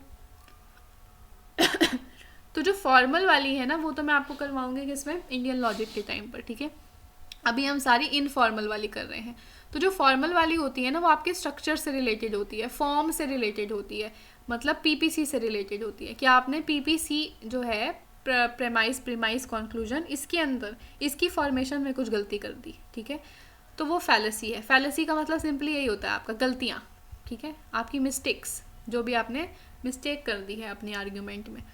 तो एक तो फॉर्म की गलती हो सकती है कि आपने पीपीसी की फॉर्म ही गलत लगाई हो, एक आपकी कंटेंट की गलती हो सकती है, ठीक है। इनफॉर्मल किसकी होती है, कंटेंट की गलती होती है कि आपने जो कंटेंट दिया वो गलत दे दिया, ठीक है। जो आपने आर्ग्यूमेंट दे दी वो आर्ग्यूमेंट खुद में ही गलत है, ठीक है ना, तो वो क्या हो जाएगी, आपकी इनफॉर्मल फैलेसी हो जाएगी। समझ में आता है सबको? चलो, तो सबसे पहली फैलेसी है आपकी add hominem fallacy. Add hominem क्या होती है, against the man. Against the man का क्या मतलब है कि जो भी इंसान है आप उसके खिलाफ जा रहे हो, ठीक है, उसको ज़्यादा सुना रहे हो आप, क्लियर। आप उसके फेस के ऊपर अटैक कर रहे हो, उसकी पर्सनालिटी के ऊपर, उसके बैकग्राउंड पे, उसके रिलीजन के ऊपर, इन चीज़ों के ऊपर आप अटैक कर रहे हो, तो क्या है वो, एड होमिनम फैलेसी है। अब जैसे कि आप क्या कहते हो, यहाँ पे एग्जाम्पल है, ये जो मैंने अपने सर से पढ़ा था, मैंने उन्हीं का एग्जाम्पल आपके लिए यहाँ पर डाला है। वो क्या एग्जाम्पल उन्होंने दिया था, उन्होंने कहा था जैसे जूही चावला जो है, ठीक है, वो केश किंग की ऐड करती हैं और उनके जो हस्बैंड हैं वो खुद उनके मतलब बाल नहीं है, ठीक है। तो लोग क्या कहेंगे कि लोग उनको अटैक करेंगे कि ये क्या केश किंग की ऐड कर रही है जूही चावला, इसका तो पति के खुद के बाल नहीं है ना। तो this is add hominem fallacy कि आप उस इंसान की पर्सनल लाइफ के ऊपर अटैक कर रहे हो, आप उसके फेस के ऊपर, उसकी अपीयरेंस के ऊपर क्या कर रहे हो, अटैक कर रहे हो, ठीक है। तो this is add hominem fallacy. Next है स्ट्रॉमैन फैलेसी। स्ट्रॉमैन फैलेसी क्या होती है, ये भी अटैक करते हैं लेकिन हम इंसान के ऊपर अटैक नहीं कर रहे, हम उसकी पोजीशन के ऊपर अटैक कर रहे हैं, ठीक है। किसके ऊपर कर रहे हैं, उसकी पोजीशन के ऊपर अटैक कर रहे हैं हम, कि हाँ भाई हम सुपीरियर हैं, तू इन्फीरियर है, तू नीच आदमी है, हम ही बहुत उच्च कोटि के ज्ञानी हैं, ठीक है ना। तो दिस इज स्ट्रॉमैन फैलेसी। जैसे आपकी डिबेट्स में होता है, ठीक है, डिबेट जो टीवी पे चलती रहती है उसमें वो क्या करते हैं, एक दूसरे को इतना नीचा दिखाते रहते हैं, ठीक है ना। एक दूसरे को कहेंगे आपने तो ऐसा नहीं किया ना, हमने नहीं किया तो आपने क्या कर दिया था, ठीक है ना। तो दिस इज स्ट्रॉमैन फैलेसी, दूसरों की पोजीशन के ऊपर क्या करना, बातें बनाना, ठीक है, उनको अटैक करना। नेक्स्ट है आपका appeal to ignorance. Appeal to ignorance को हम एक और नाम से भी जानते हैं, आर्ग्यूमेंटम इग्नोरेशियम, ठीक है ना। तो वो भी आपका अपील टू इग्नोरेंस ही होता है, क्योंकि बिल्कुल इग्नोरेंस के जैसा ही है ना वो इग्नोरेशियम, तो मैंने यहाँ लिखा नहीं वो। तो आपको ध्यान देना है ये किससे रिलेटेड है, इग्नोरेंस से रिलेटेड है। आप चीज़ को इग्नोर कर रहे हो, क्या इग्नोर कर रहे हो, आप कहते हो एक चीज़ सही है क्योंकि उसको हम गलत प्रूव नहीं कर सकते। आप कहते हो कि भगवान है, ठीक है, भगवान है क्योंकि किसी ने कभी ऐसा नहीं प्रूव करा कि भगवान नहीं होते, ठीक है। या आप कहते हो कि भगवान नहीं है क्योंकि किसी ने ये प्रूव नहीं किया कि भगवान होते हैं। तो ये क्या है, अपील टू इग्नोरेंस। एक पक्ष की बात आपको पता नहीं है तो आप दूसरे पक्ष को मान लेते हो, ठीक है। तो this is simply appeal to ignorance कि आपने इग्नोर कर दिया दूसरे पक्ष को। चलो, तो जैसे हम कहते हैं ना, absence of evidence is the evidence of absence, ठीक है ना, कि एविडेंस का ना होना, ठीक है, वो खुद में ही एक एविडेंस है किसी चीज़ के ना होने का। समझ में आई ये चीज़? तो ये चीज़ क्या है, आपकी अपील टू इग्नोरेंस हो गई। नेक्स्ट है फॉल्स डिलेमा। फॉल्स डिलेमा के और भी बहुत सारे नाम हैं, क्या, फॉल्स डाइकोटोमी, ईदर और fallacy, black and white fallacy, ठीक है। तो ये सारी फैलेसी क्या है, देखो, ब्लैक एंड वाइट, या तो काला या तो गोरा, ठीक है। इसका मतलब आपके पास दो ही ऑप्शन है, इसके अलावा आपके पास कोई ऑप्शन ही नहीं है, या आप कोई ऑप्शन देखते ही नहीं हो, ठीक है। आप कहते हो या तो ये हो सकता है ज़िंदगी में या ये हो सकता है, दो ही ऑप्शन है मेरे पास, ठीक है। या तो मैं पढ़ लिख के बहुत अच्छा इंसान बन सकता हूँ, या फिर मैं अपना मतलब पढ़ लिख के अपनी कोई अच्छी सी जॉब कर सकता हूँ, या फिर मैं पढ़ने लिखने के बाद या फिर बिना पढ़े लिखे भी अपना एक बिजनेस स्टार्ट कर सकता हूँ, ठीक है। तो ये आपके पास दो ऑप्शन है लाइफ के अंदर, ठीक है। वैसे तो बहुत सारे ऑप्शंस होते हैं, लेकिन ये मेजर तो हम यही दोनों पढ़ते हैं। या तो आप पढ़ लिख लीजिए, अच्छे से JRF क्वालिफाई कर लीजिए, उसके बाद कहीं पर असिस्टेंट प्रोफेसर की जॉब ले लीजिए, या फिर आप खुद से JRF क्वालिफाई कीजिए और अपना खुद का एक बिजनेस खोलिए जहाँ पे आप और बच्चों को पढ़ाइए। ठीक है, तो ये क्या हो गया आपका अपील टू फॉल्स डिलेमा हो गया आपका, या फिर ब्लैक एंड वाइट फैलेसी हो गई। नेक्स्ट आपका फैलेसी है स्लिपरी स्लोप। स्लिपरी स्लोप क्या है? फिसल जाना। अब आप फिसल रहे हो तो क्या हो रहा है, एक चीज़ से दूसरी चीज़ हो रही है, दूसरी से तीसरी चीज़ हो रही है। क्या? जैसे अगर आप सीढ़ियों से गिर जाते हैं, ठीक है, सीढ़ियों से गिरते हैं तो क्या होता है, आप पहले तो सीढ़ियों से गिरे, फिर उसके बाद आपके पैर में लग गई, आपके हाथ में लग गई, आपके सर में लग गई। ठीक है, तो क्या हो रहा है, एक के बाद एक चीज़ हो रही है। तो स्लिपरी स्लोप कहती है कि आपने एक बात का बतंगड़ बना दिया, सिंपली। ठीक है, राई का पहाड़ बना देना इज स्लिपरी स्लोप, कि एक चीज़ हुई, उससे दूसरी चीज़, उससे तीसरी चीज़, उससे चौथी चीज़। जैसे अगर आज एक छोटा सा बच्चा अपने मम्मी को कहता है कि मम्मी मुझे साइकिल दिला दो, ठीक है, तो उसकी मम्मी कहती है कि मैं तुझे साइकिल नहीं दिलाऊंगी, क्योंकि अगर आज मैंने तुझे साइकिल दिला दी तो तू कल को मेरे पास आके स्कूटी मांगेगा, फिर मैंने तुझे स्कूटी दिला दी तो तू मुझसे आके बाइक मांगेगा, फिर तू मुझसे कार मांगेगा, फिर तू मुझसे हेलीकॉप्टर मांगेगा। ठीक है, तो इसीलिए, और हेलीकॉप्टर हम नहीं अफोर्ड कर सकते, इसलिए मैं तुझे आज साइकिल नहीं दिलाऊंगी। तो ये क्या है, ये बहुत ही इररेलेवेंट सी है, राई का पहाड़ बना दिया उसकी मम्मी ने। ठीक है, तो ये स्लिपरी स्लोप हो जाता है आपका। Next, circular argument. Circular argument क्या होती है, एक पॉइंट से शुरू हुई, उसी के यूपर वापस आ गई। ठीक है, जैसे ये यूजुअली हमारी लाइफ के अंदर होता भी है। ठीक है, एक पॉइंट से हम किसी से आर्ग्यूमेंट करना शुरू करते हैं, इतनी ज़्यादा बातें हो जाती हैं, फिर से वो वहीं का वहीं आ जाती है बात, वो सॉल्व ही नहीं होती। ठीक है, उसका सॉल्यूशन कोई निकल कर ही नहीं आता, फिर से क्या हो जाता है, हम उसी चीज़ के ऊपर आ जाते हैं, कोई कंक्लूजन निकला ही नहीं, एक पॉइंट से शुरू हुए, उसी पॉइंट पे वापस आ गए। तो दिस इज सर्कुलर आर्ग्यूमेंट। हम इसके और भी नाम होते हैं, क्या क्या, assuming the initial, begging the question, petit Principe. ठीक है, ये आपको ध्यान रखने हैं अलग अलग नाम। Then hasty generalization. Hasty generalization क्या होता है, बहुत जल्दबाजी में आपने किसी चीज़ को जनरलाइज कर लिया। ठीक है, मान लिया कि ये तो सबके साथ ऐसा ही होता है। अब क्या एग्जाम्पल हो सकता है इसका, कि आप कहते हो आज मैंने कॉलेज के अंदर एक लड़की देखी जो सिगरेट पी रही थी। हे भगवान, आजकल का तो पूरा ज़माना ही ऐसा हो चुका है कि आजकल सारी लड़कियां जो है वो सिगरेट पीती हैं। तो आपने क्या किया, एक लड़की को देखा आपने, ठीक है, जो सिगरेट पी रही थी, और आपने अज्यूम कर लिया आजकल तो सारी लड़कियां क्या है, सिगरेट पीती हैं। तो ऐसा तो नहीं है कि सारी लड़कियां सिगरेट पीती हैं, तो ये तो गलत आपकी अजम्पशन हो गई। ठीक है, गलत आपकी स्टेटमेंट हो गई। तो ये क्या है, हेस्टी जनरलाइजेशन। आपने बहुत ही ज़्यादा जल्दबाजी में जनरलाइज कर लिया आंटी। ठीक है, कि एक लड़की पी रही है तो सब पी रही होंगी, तो ऐसा नहीं है। Clear. Next, red herring. Red herring का दूसरा नाम होता है इग्नोरेशियो एलेंची। अब ये ना इमोशनल से रिलेटेड है। देखो रेड, रेड वर्ड आपको दिख रहा है ना, रेड वर्ड किससे रिलेटेड है आपका, हार्ट। रेड से आपको याद आना चाहिए हार्ट, मैंने ऐसे याद किया था। तो रेड क्या है आपका, हार्ट। और हार्ट किससे रिलेटेड होता है, इमोशंस से रिलेटेड होता है। ठीक है, इमोशनल एस्पेक्ट।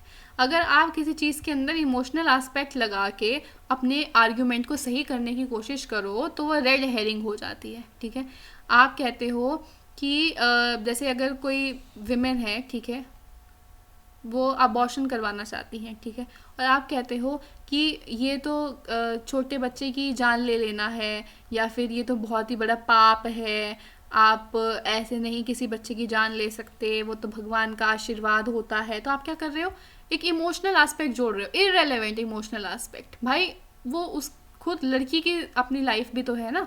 ठीक है, उसका डिसीजन है वो कि वो करना चाहती है अबॉर्शन या नहीं करना चाहती है, लेकिन आप क्या कर रहे हो, आप उसके अंदर एक इमोशनल एस्पेक्ट लगा दे रहे हो। ठीक है, आप उसके अंदर एक अपना अपना ही इमोशन फालतू का, इररेलेवेंट, कि भगवान का आशीर्वाद है। भाई भगवान का आशीर्वाद है तो क्या। ठीक है, तो वो क्या हो जाएगा आपका, रेड हेरिंग फैलेसी हो जाएगी। क्लियर। नेक्स्ट आपकी है, ये देखो, अब ये ना थोड़ा सा प्रॉब्लम है, क्योंकि ये ना सही हो नहीं रहा था तो मैंने इसको ऐसे ही छोड़ दिया। ये प्रॉब्लम है आपकी नंबरिंग की। ठीक है, तो वहाँ पर आपकी 1 to 9 है, या पता नहीं कितनी, 1 to 8 है, तो ये 8 के आगे से हैं, जैसे ये 9, 10, तो आगे जाके ये टोटल 18 फैलेसीज जो है हम आज कर रहे हैं। ठीक है ना, तो ऐसा नहीं है कि 10 फैलेसी हैं, पहले हमने 8 कर चुके हैं, अभी ये 10 और करनी है हमको। ठीक है ना, तो एक है हमारी टकरक फैलेसी। टकरक क्या होती है, टकरक का मतलब होता है, हम कहते हैं ना टक्कर मार रहे हैं एक दूसरे को। ठीक है ना, तो टक्कर मार रहे हैं इसका मतलब हम कहते हैं तू भी ले, तू भी मजे ले। ठीक है, यू टू, हम क्या कह रहे हैं, U2, यूट्यूब नहीं, U2 TOO, ठीक है। हम उसको चक्कर मार रहे हैं, हम कह रहे हैं ले तू भी मजे ले, ठीक है, मेरे लग गया तू भी मजे ले। तो ये क्या है, क्रिटिसिज्म फॉर क्रिटिसिज्म। किसी ने किसी की एक इंसान ने दूसरे की बुराई करी तो तुम भी आगे से उसकी क्या कर रहे हो, बुराई कर रहे हो, काउंटर क्वेश्चन कर रहे हो। वो कहते भाई तूने गलत किया, तो वो कहेगा तूने भी तो ऐसा ही किया है। यूजुअली ये कब होता है, ये गर्लफ्रेंड बॉयफ्रेंड के केस में होता है, ठीक है ना। अब जैसे कोई बॉयफ्रेंड है, वो अपनी गर्लफ्रेंड को क्या कहता है कि तूने ये चीज़ गलत करी है। अगर किसी गर्लफ्रेंड ने कोई चीज़ गलत करी है तो वो कहता है कि तूने ये गलत करी है, तो वो उसको उल्टा क्या कहती है कि तूने पिछले साल ऐसा गलत किया था, अब उसका पहले जवाब दे, और उसको उस चीज़ में फंसा देती है उस बात के अंदर, ठीक है। या फिर इसका उल्टा भी हो सकता है कि अगर गर्लफ्रेंड अपने बॉयफ्रेंड को बोल रही है कि भाई तूने आज ऐसी ये चीज़ गलत करी है, तो उसका बॉयफ्रेंड उसको क्या कहता है, वो कहता है कि तूने पिछले साल ये चीज़ गलत करी थी, अब तू इसका जवाब दे पहले। तो ये क्या है, U2, कि मैंने ऐसा किया तो तू भी तो ऐसा ही कर रहा है, या तू भी तो ऐसे ही कर रही है, तू कौन सी बहुत ज़्यादा महान है, ठीक है। तो दिस इज टकरक फैलेसी। नेक्स्ट है आपका कॉजल। कॉजल फैलेसी क्या होती है, फॉल्स कॉज से रिलेटेड, अनप्रूवन कॉज से रिलेटेड, जिसका कॉज जो है वो पता ही नहीं है, ठीक है। कॉज आपको पता ही नहीं है, प्रूव ही नहीं हो सका उसका कॉज, और आप कह रहे हो कि हाँ इनके बीच में रिलेशनशिप है, कोई रिलेशनशिप है ही नहीं, ठीक है। आप कहते हो कि आज बारिश इसीलिए हुई है क्योंकि आज सुमन हंस रही थी, ठीक है, सुमन के हंसने की वजह से आज बारिश हुई है। अरे ये क्या सेंस हुई, क्या कॉज है ये इसका सच में। बारिश तो इसीलिए हुई होगी ना कि ह्यूमिडिटी थोड़ी ज़्यादा हो रही होगी, ठीक है, या कोई और रीज़न हो सकता है उसका। अब मुझे इतनी साइंस तो आती नहीं है, ठीक है। तो अब ये थोड़ी है कि सुमन हंस रही थी तो बारिश हो जाएगी। तो ये क्या है, आपकी फैलेसी है। तो किस तरीके की फैलेसी है, कॉजल फैलेसी है, कि उसका कॉज है ही नहीं, वो अनप्रूवन कॉज है। Next, appeal to authority. Appeal to authority का दूसरा नाम क्या है, आर्ग्यूमेंटम एड वर्केंडियम। अब ये क्या होती है आपकी, ये होती है कि अगर कोई अथॉरिटेटिव बंदा आपको कुछ कह रहा है और आप उसकी बात मान लो, चाहे वो गलत भी है, तो this is appeal to authority वाली फैलेसी। इसका मतलब क्या है, जैसे आपकी ऐड आती है डेटॉल माने माँ के हाथ का धुला, ठीक है। आप क्या कह रहे हो कि डेटॉल जो है वो बिल्कुल आपकी जैसी माँ कपड़े धोती है उसके जैसा ही होता है, ठीक है। आप डेटॉल से धो लो या अपनी माँ से धुलवा लो कपड़े, बिल्कुल सेम उसका रहेगा। तो वो क्या कह रहे हैं, एक अथॉरिटेटिव लाइन दे रहे हैं, वो कह रहे हैं कि माँ ने ये सुझा रखा है, ठीक है, माँ के जैसा है। या फिर सेंसोडाइन में हम कहते हैं डॉक्टर का सुझाया, ठीक है, डॉक्टर का सुझाया सेंसोडाइन। तो डॉक्टर ने कहा है या नहीं कहा है वो तो हमें नहीं पता, है ना। सेंसोडाइन के वो पीछे इतना बड़ा केस भी हुआ था पहले कि वो झूठ बोल रहे हैं, सच में तो डॉक्टर्स ने कहीं पर कहा ही नहीं है, रेकमेंडेड है ही नहीं डॉक्टर्स के द्वारा, और वो गलत चीज़ फॉल्स क्लेम कर रहे हैं। तो this is appeal to authority, कि आपको कोई अथॉरिटेटिव बंदा कहता है, कोई बड़ी पोजीशन का सुपीरियर बंदा आपको कहता है और आप उसकी बात मान लेते हैं। जैसे सलमान खान आकर आपको कह रहा है कि थम्स अप, ठीक है, थम्स अप की एड में आता है और आपको थम्स अप कहता है और कहता है कि ये पियो आप, ठीक है, तो क्या आप, और आप उसको पी भी लेते हो, तो वो क्या हो जाएगी, अपील टू अथॉरिटी की फैलेसी हो जाएगी।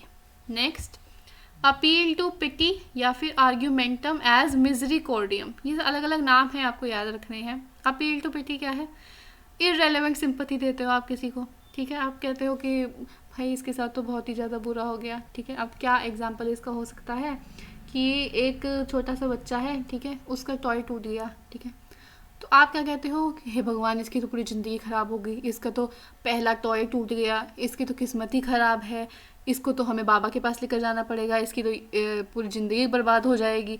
अगर इसका पहला ही टॉय टूट गया है, इसके तो सारे टॉयज़ टूट जाया करेंगे, ठीक है, इसकी तो स्कूल में ही सक्सेसफुल नहीं हो पाएगा, इसका करियर सक्सेसफुल नहीं हो पाएगा। आप क्या करें, इररेलेवेंट सिंपैथी, ठीक है ना, इतना ज़रूरत नहीं है भाई, ठीक है ना। तो ये क्या है, अपील टू पिटी हो जाएगा।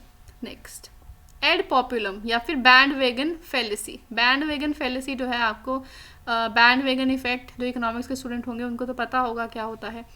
एड पॉपुलम का क्या मतलब है, जो सब कर रहे हैं वही हमें करना है। बैंड वेगन में भी यही होता था ना कि सब लोग कंज्यूम कर रहे थे तो इसीलिए हमें भी कंज्यूम करना था, क्लियर। तो ये क्या है, जो सब लोग करेंगे वही हम करेंगे, भेड़ चाल, ठीक है, जिसको हम क्या कहते हैं हिंदी में, भेड़ चाल, कि जो पूरी दुनिया कर रही है हम भी वही करेंगे। पूरी दुनिया इंजीनियरिंग कर रही है, मैं भी इंजीनियरिंग करूँगी। पूरी दुनिया नेट कर रही है, मैं भी नेट करूँगी, ठीक है। तो ये क्या है, भेड़ चाल हो गई। Next, fallacy of composition. Fallacy of composition और फैलेसी ऑफ डिवीजन, ये आपस में क्या होते हैं, ऑपोजिट होते हैं, ठीक है, फैलेसी ऑफ कॉम्पोजिशन और फैलेसी ऑफ डिवीजन। अब इसमें क्या है, ये छोटे से बड़े की बात करता है। कॉम्पोजिशन का क्या मतलब है, एक छोटी छोटी सी कुछ चीज़ें हैं, ठीक है, जैसे ये छोटी छोटी सी आपकी चीज़ें हैं, ये मिलकर एक बड़ी चीज़ बनाते हैं, तो this is fallacy of composition. Fallacy of division क्या है, ये एक बड़ी चीज़ है, ये छोटी छोटी चीज़ों में कन्वर्ट हो जाती है, ठीक है, this is fallacy of division. अब इसका मतलब क्या है, जो चीज़ पार्ट्स के ऊपर रेलेवेंट है वो होल के ऊपर भी रेलेवेंट होगी, ठीक है, जो चीज़ पार्ट्स के ऊपर रेलेवेंट है वो होल के ऊपर भी रेलेवेंट होगी, ये आपका क्या है, फैलेसी ऑफ कॉम्पोजिशन। जो चीज़ होल के लिए सही है, पूरे के लिए सही है, वो उसके पार्ट्स के लिए भी सही होगी, ये क्या है, फैलेसी ऑफ डिवीजन, ठीक है, समझ में आती है ये चीज़। तो अब यहाँ पे क्या हो गया, छोटे से बड़े में जाने का क्या मतलब है, सैंपल टू पॉपुलेशन, ठीक है, सैंपल पार्ट होता है, पॉपुलेशन बड़ी चीज़ होती है। डिवीजन में क्या होगा, पॉपुलेशन टू सैंपल, ठीक है, पॉपुलेशन में जो चीज़ें सही हैं वो आपकी सैंपल में भी सही होंगी, जो चीज़ें आपकी सैंपल में सही हैं वो पॉपुलेशन में भी सही होगी। तो ये कौन सा है, कॉम्पोजिशन, और ये कौन सा है, डिवीजन। क्लियर। नेक्स्ट है आपका एक्सीडेंटल और एक्सीडेंटल फैलेसी और फैलेसी ऑफ कन्वर्स एक्सीडेंट। ये दोनों भी आपस में क्या है, ये दोनों भी आपस में एक दूसरे के ऑपोजिट होते हैं। एक्सीडेंटल फैलेसी क्या कहती है, एक्सीडेंटल फैलेसी कहती है कि एक जनरल सिचुएशन को आप applying a general rule to a situation where the rule doesn't really apply, ठीक है, जहाँ पर वो रूल अप्लाई भी नहीं होता फिर भी आप क्या कह देते हो कि ये तो जनरली ट्रू है, ठीक है, क्योंकि ये छोटे पार्ट पर लग रही है चीज़ तो ये बड़े पे भी लगेगी। अब इसका एग्जाम्पल क्या है कि क्या कहते हैं, एक आपका वो होता है, बर्ड होता है ईमू, ठीक है ना, जो ईमू है वो उड़ नहीं सकता, तो इस और ईमू क्या है, एक बर्ड है, ठीक है, ईमू क्या है, एक बर्ड है और वो उड़ नहीं सकता, इसका मतलब कोई भी बर्ड उड़ नहीं सकता, तो ये क्या है, सच तो नहीं है, सारे बर्ड्स उड़ सकते हैं, सिर्फ ईमू नहीं उड़ सकता, ठीक है, तो ये चीज़ गलत हो गई। तो ये एक्सीडेंटल फैलेसी कर दिया आपने कि ईमू को देखकर आपने कह दिया कि सारे के सारे बर्ड्स जो हैं वो उड़ नहीं सकते, तो दिस इज एक्सीडेंटल फैलेसी। इसका उल्टा हो जाता है आपका कॉन्वर्स एक्सीडेंट। कॉन्वर्स एक्सीडेंट में क्या होता है कि आप कहते हो, एक छोटे से केस के ऊपर आप बात करते हो और आप कहते हो कि ये जनरल जो है, begins with a specific case that is unusual and denies a general rule from this case, ठीक है। अच्छा, ये मैंने उल्टा बता दिया शायद आप लोगों को, रुको मैं दोबारा से बताती हूँ, ये मैंने उल्टा बता दिया। देखो यहाँ पर क्या है आपका fallacy of converse accident. Fallacy of converse accident ये ईमू वाला केस है, ठीक है ना, कि आपका जो ईमू है, आपने स्पेसिफिक केस की बात करी ना, ईमू जो है आपका वो उड़ नहीं सकता, तो आप कहते हो कि कोई भी बर्ड उड़ नहीं पाएगा, कोई भी बर्ड उड़ नहीं पाएगा, तो ये क्या हो जाएगा आपका फैलेसी ऑफ कन्वर्स एक्सीडेंट, कि आपने एक अनयूजुअल केस की बात करी, एक स्पेसिफिक केस की बात करी और आपने पूरे के पूरे पॉपुलेशन को कह दिया कि इसमें ये चीज़ नहीं हो सकती, तो this is fallacy of converse accident. वहीं अगर आप एक्सीडेंटल की बात करोगे ना, तो आप कहते हो कि पूरे जो भी बर्ड्स हैं, ठीक है, जो सारे बर्ड्स हैं वो उड़ सकते हैं, और ईमू भी एक बर्ड है तो ईमू भी उड़ सकता है, लेकिन ये तो सही नहीं है, ईमू तो उड़ नहीं सकता, तो ये क्या हो जाएगी आपकी एक्सीडेंटल फैलेसी होगी। जब आप पॉपुलेशन से सैंपल की तरफ जा रहे हो तो एक्सीडेंटल, जब आप सैंपल से पॉपुलेशन की तरफ जा रहे हो तो आप कन्वर्स एक्सीडेंट की बात करते हो। क्लियर। नेक्स्ट है लोडेड क्वेश्चन। लोडेड क्वेश्चन आपकी लास्ट फैलेसी है। इसके अंदर लोडेड क्वेश्चन का मतलब होता है कॉम्प्लेक्स क्वेश्चन, ठीक है, एक ऐसा क्वेश्चन जो जिसके अंदर कॉन्ट्रोवर्सी हो, ठीक है। आप कहते हो कि जो बीजेपी है, ठीक है, जो बीजेपी है वो हिंदुइज्म को सपोर्ट करती है क्या, आप किसी से पूछ रहे हो कि क्या वो हिंदुइज्म को सपोर्ट करती है या वो नहीं करती है उनको सपोर्ट, ठीक है, आप ऐसा कुछ क्वेश्चन पूछ रहे हो जो कंट्रोवर्शियल है, ठीक है, काफ़ी ज़्यादा कंट्रोवर्शियल है कि बीजेपी हिंदुइज्म को करती है सपोर्ट या नहीं करती है। कुछ लोग कहते हैं करती है, कुछ लोग कहते हैं नहीं करती है, तो दिस इज़ कंट्रोवर्शियल क्वेश्चन। तो इस चीज़ की जब आप बात करोगे तो ये क्या हो जाएगा, लोडेड क्वेश्चन की फैलेसी हो जाएगी। क्लियर, जिसके अंदर आप एक कॉम्प्लेक्स क्वेश्चन पूछ लेते हो या आप एक कंट्रोवर्सी पूछ लेते हो। क्लियर, तो these were all your फैलेसीज। Next comes definitions, ठीक है, डेफिनेशंस करनी है हमको कुछ इसके अंदर लॉजिकल रीजनिंग के अंदर। ये हमारा लास्ट टॉपिक है आज का, इसके बाद हम अपनी क्लास ख़त्म करेंगे। सबसे पहले हमारी डेफिनेशन है, देखो, लेक्सिकल, ठीक है। अब इससे पहले ना मैं आपको एक चीज़ बता देती हूँ, क्या बताना है मुझे यहाँ पे, कि डेफिनेशंस आपकी दो तरीके की होती हैं, एक होती है डिनोटेटिव और एक होती है कॉनोटेटिव। ठीक है, क्या होती है? डिनोटेटिव और दूसरी कॉनोटेटिव। डिनोटेटिव होती है आपकी एग्जैक्ट डिक्शनरी मीनिंग जो आपका है, ठीक है ना, जो आपका डिक्शनरी मीनिंग होता है। और कॉनोटेटिव आपकी कौन सी होती है? एक सेकंड में लिख देती हूँ यहाँ पे, डिक्शनरी। हाँ, तो ये आपकी क्या होती है? डिक्शनरी मीनिंग होता है डिनोटेटिव वाला। किसी भी चीज़ का अगर आप डिक्शनरी मीनिंग देखो तो that is denotative definition of it. Connotative कौन सी होती है? ये डिक्शनरी मीनिंग नहीं होती, डिक्शनरी मीनिंग नहीं होता, ये वो मीनिंग होता है जो आपने अपने हिसाब से रखा हुआ है। ठीक है, वो चाहे उसके फीचर्स के हिसाब से हो, चाहे वो उसके रोल के हिसाब से हो। ठीक है, जो एग्जैक्टली डिक्शनरी मीनिंग नहीं है, लेकिन उससे पता चल जाता है कि हाँ ये कहना चाहते हैं हम। ठीक है ना, इसका मतलब ये होगा, तो इसका मतलब उसके फीचर्स की बात कर दी, उसके रोल्स की बात कर दी। ठीक है ना, तो वो हमारा क्या हो जाएगा? कॉनोटेटिव डेफिनेशन हो जाएगी। चलो नेक्स्ट है हमारा कि कितने कितने तरीके की हैं। तो 10 तरीके की डेफिनेशंस है। देखो, सबसे पहली है लेक्सिकल। लेक्सिकल क्या होती है? जो उसकी एक्चुअल डेफिनेशन है। ठीक है, जो हम हमेशा से ही बात करते आ रहे हैं जिस तरीके से, जैसे हिंदुइज्म के अंदर हमारे भागवत गीता की बात की जा रही है। भागवत गीता क्या है? एक ऐसा क्या कहते हैं उसे, स्क्रिप्चर है। ठीक है, जो कृष्ण जी ने लिखा था अर्जुन को जब उन्होंने समझा रहे थे जब वो, तो वो क्या है? भागवत गीता उन्होंने लिखी। तो वो क्या है? एक्चुअल डेफिनेशन है आपकी भागवत गीता की। तो this is lexical definition of Bhagavad Gita. Clear? जो एक्चुअल है, जो अभी तक हमारी कम्युनिटी के अंदर चलती आ रही है definition. Then next is stipulative. Stipulative क्या होती है? कि आपने उसको एक नया वर्ड लगा दिया उसके साथ। ठीक है, किसी भी आइटम के साथ आपने एक नया वर्ड लगा दिया, एक मेड अप डेफिनेशन बना दी, अपने हिसाब से कुछ कह दिया। ठीक है ना, तो वो स्टिपुलेटिव हो जाती है, जो आपको पता है कि उसका क्या मतलब होगा। एक्चुअल उसकी डेफिनेशन वो नहीं है, लेकिन आपने अपने हिसाब से उसको क्या कह दिया कि ये इसका मतलब ऐसा होगा। ठीक है ना, जैसे कि हम क्या कहते हैं, हम वो यूज़ करते हैं, एब्रीवेशंस वगैरह यूज़ करते हैं अपने लर्न करने के लिए। कितनी सारी मैंने आपको टीचिंग एप्टीट्यूड में भी बताई थी ना एब्रीवेशंस, कि आप ऐसे याद कर सकते हो इन टॉपिक्स को, इन थ्योरीज़ को। तो वो क्या है? वो मैंने अपना मीनिंग लगा दिया उन थ्योरीज़ के साथ कि इनका मतलब ये होगा, लेकिन एक्चुअल डेफिनेशन तो वो नहीं थी ना उन थ्योरीज़ की। ठीक है, वो तो टेक्निकल डेफिनेशंस थी। तो जो टेक्निकल डेफिनेशंस है वो लेक्सिकल डेफिनेशन होती हैं, और जो मैंने खुद से बनाई है अपनी समझ के लिए, that is stipulative definition. Next is intensional. Intensional definition क्या होती है? जब हम किसी भी आइटम की प्रॉपर्टीज़ या फिर उसकी फीचर को डिफाइन करें, तो वो हमारी इंटेंशनल डेफिनेशन हो जाती है। हम कहते हैं कि क्या एग्जांपल इसका ले सकते हैं हम? इसका एग्जांपल हम ले सकते हैं कि जैसे सूरज है। ठीक है, सूरज क्या करता है? सूरज गर्मी देता है। ठीक है, तो मैं ये नहीं कह रही कि सूरज क्या है, सूरज एक स्टार है जो क्या कहते हैं एक फिक्स पॉइंट पर है, जिसके अराउंड सारे प्लैनेट्स घूमते हैं। मैं ये सब नहीं कह रही, मैं उसकी प्रॉपर्टी की बात कर रही हूँ। जो सूरज है वो गर्मी देता है। ठीक है, उसकी वजह से दिन होता है, मॉर्निंग होती है। क्लियर? तो मैं उसकी प्रॉपर्टीज़ के बारे में बात कर रही हूँ, तो दैट इज़ इंटेंशनल डेफिनेशन।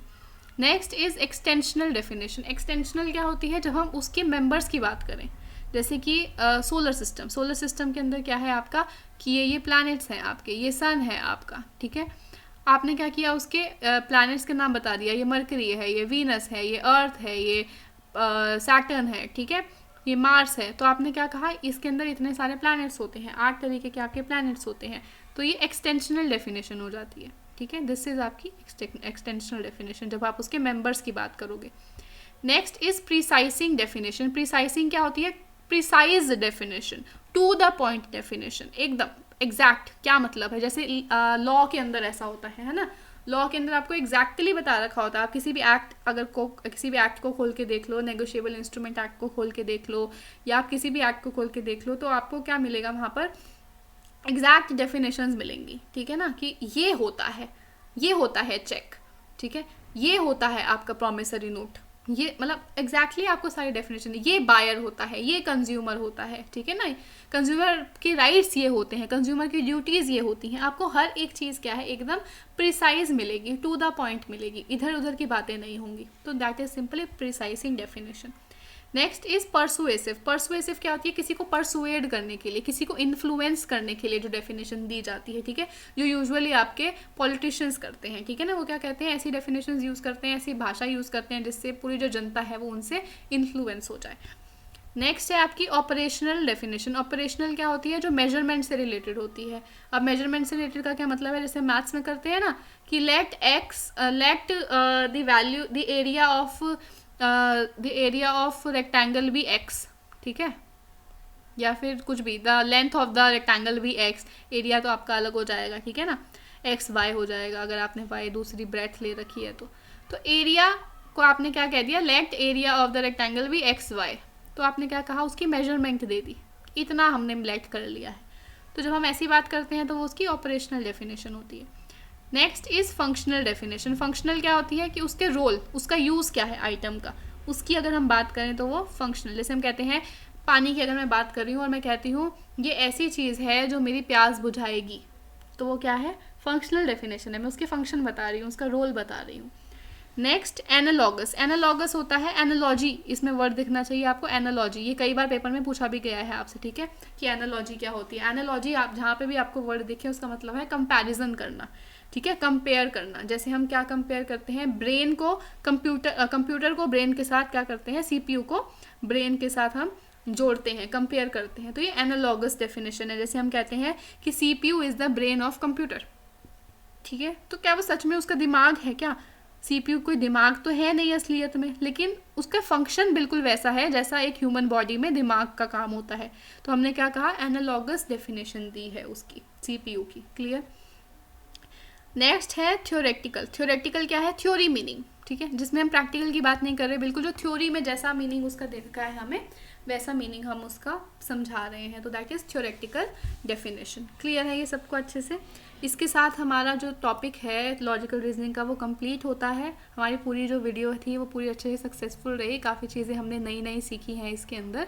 तो अगर आपको ये वीडियो अच्छी लगी हो तो इसे लाइक ज़रूर कर देना, ठीक है, नीचे जो सब्सक्राइब का बटन है उसे प्रेस कर देना, जो नोटिफिकेशन बेल है उसे ऑन कर देना, ताकि आने वाली जो मैराथन है वो उसका आपको मिल जाए नोटिफिकेशन आसानी से, आपको इधर उधर ढूंढना ना पड़े मेरा फिर से चैनल, ठीक है।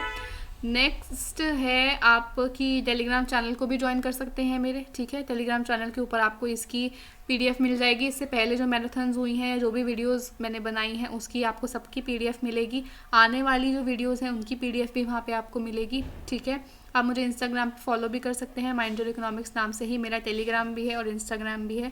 अगर आप मुझसे पर्सनली बात करना चाहते हैं ओवर ईमेल, तो आप वहाँ पे मुझे ईमेल लिख दीजिए mindyoureconomics@gmail.com पर मुझे ईमेल आप कर दीजिए, वहाँ पर हम बात कर सकते हैं। नहीं तो आप मुझे इंस्टाग्राम पर भी पिंग कर दीजिए, वहाँ पर भी मैं आपसे पर्सनल बात कर लूँगी। लेकिन मैं देख रही हूँ जब से मैंने अपना इंस्टाग्राम वगैरह शेयर किया है, लोग कुछ अजीबोगरीब से मैसेजेस भी वहाँ पे, मतलब अजीबोगरीब तो क्या, लेकिन हेलो हाय भेज रहे हैं, हाउ आर यू। ये बात करने का कोई वो नहीं है, सेंस नहीं है।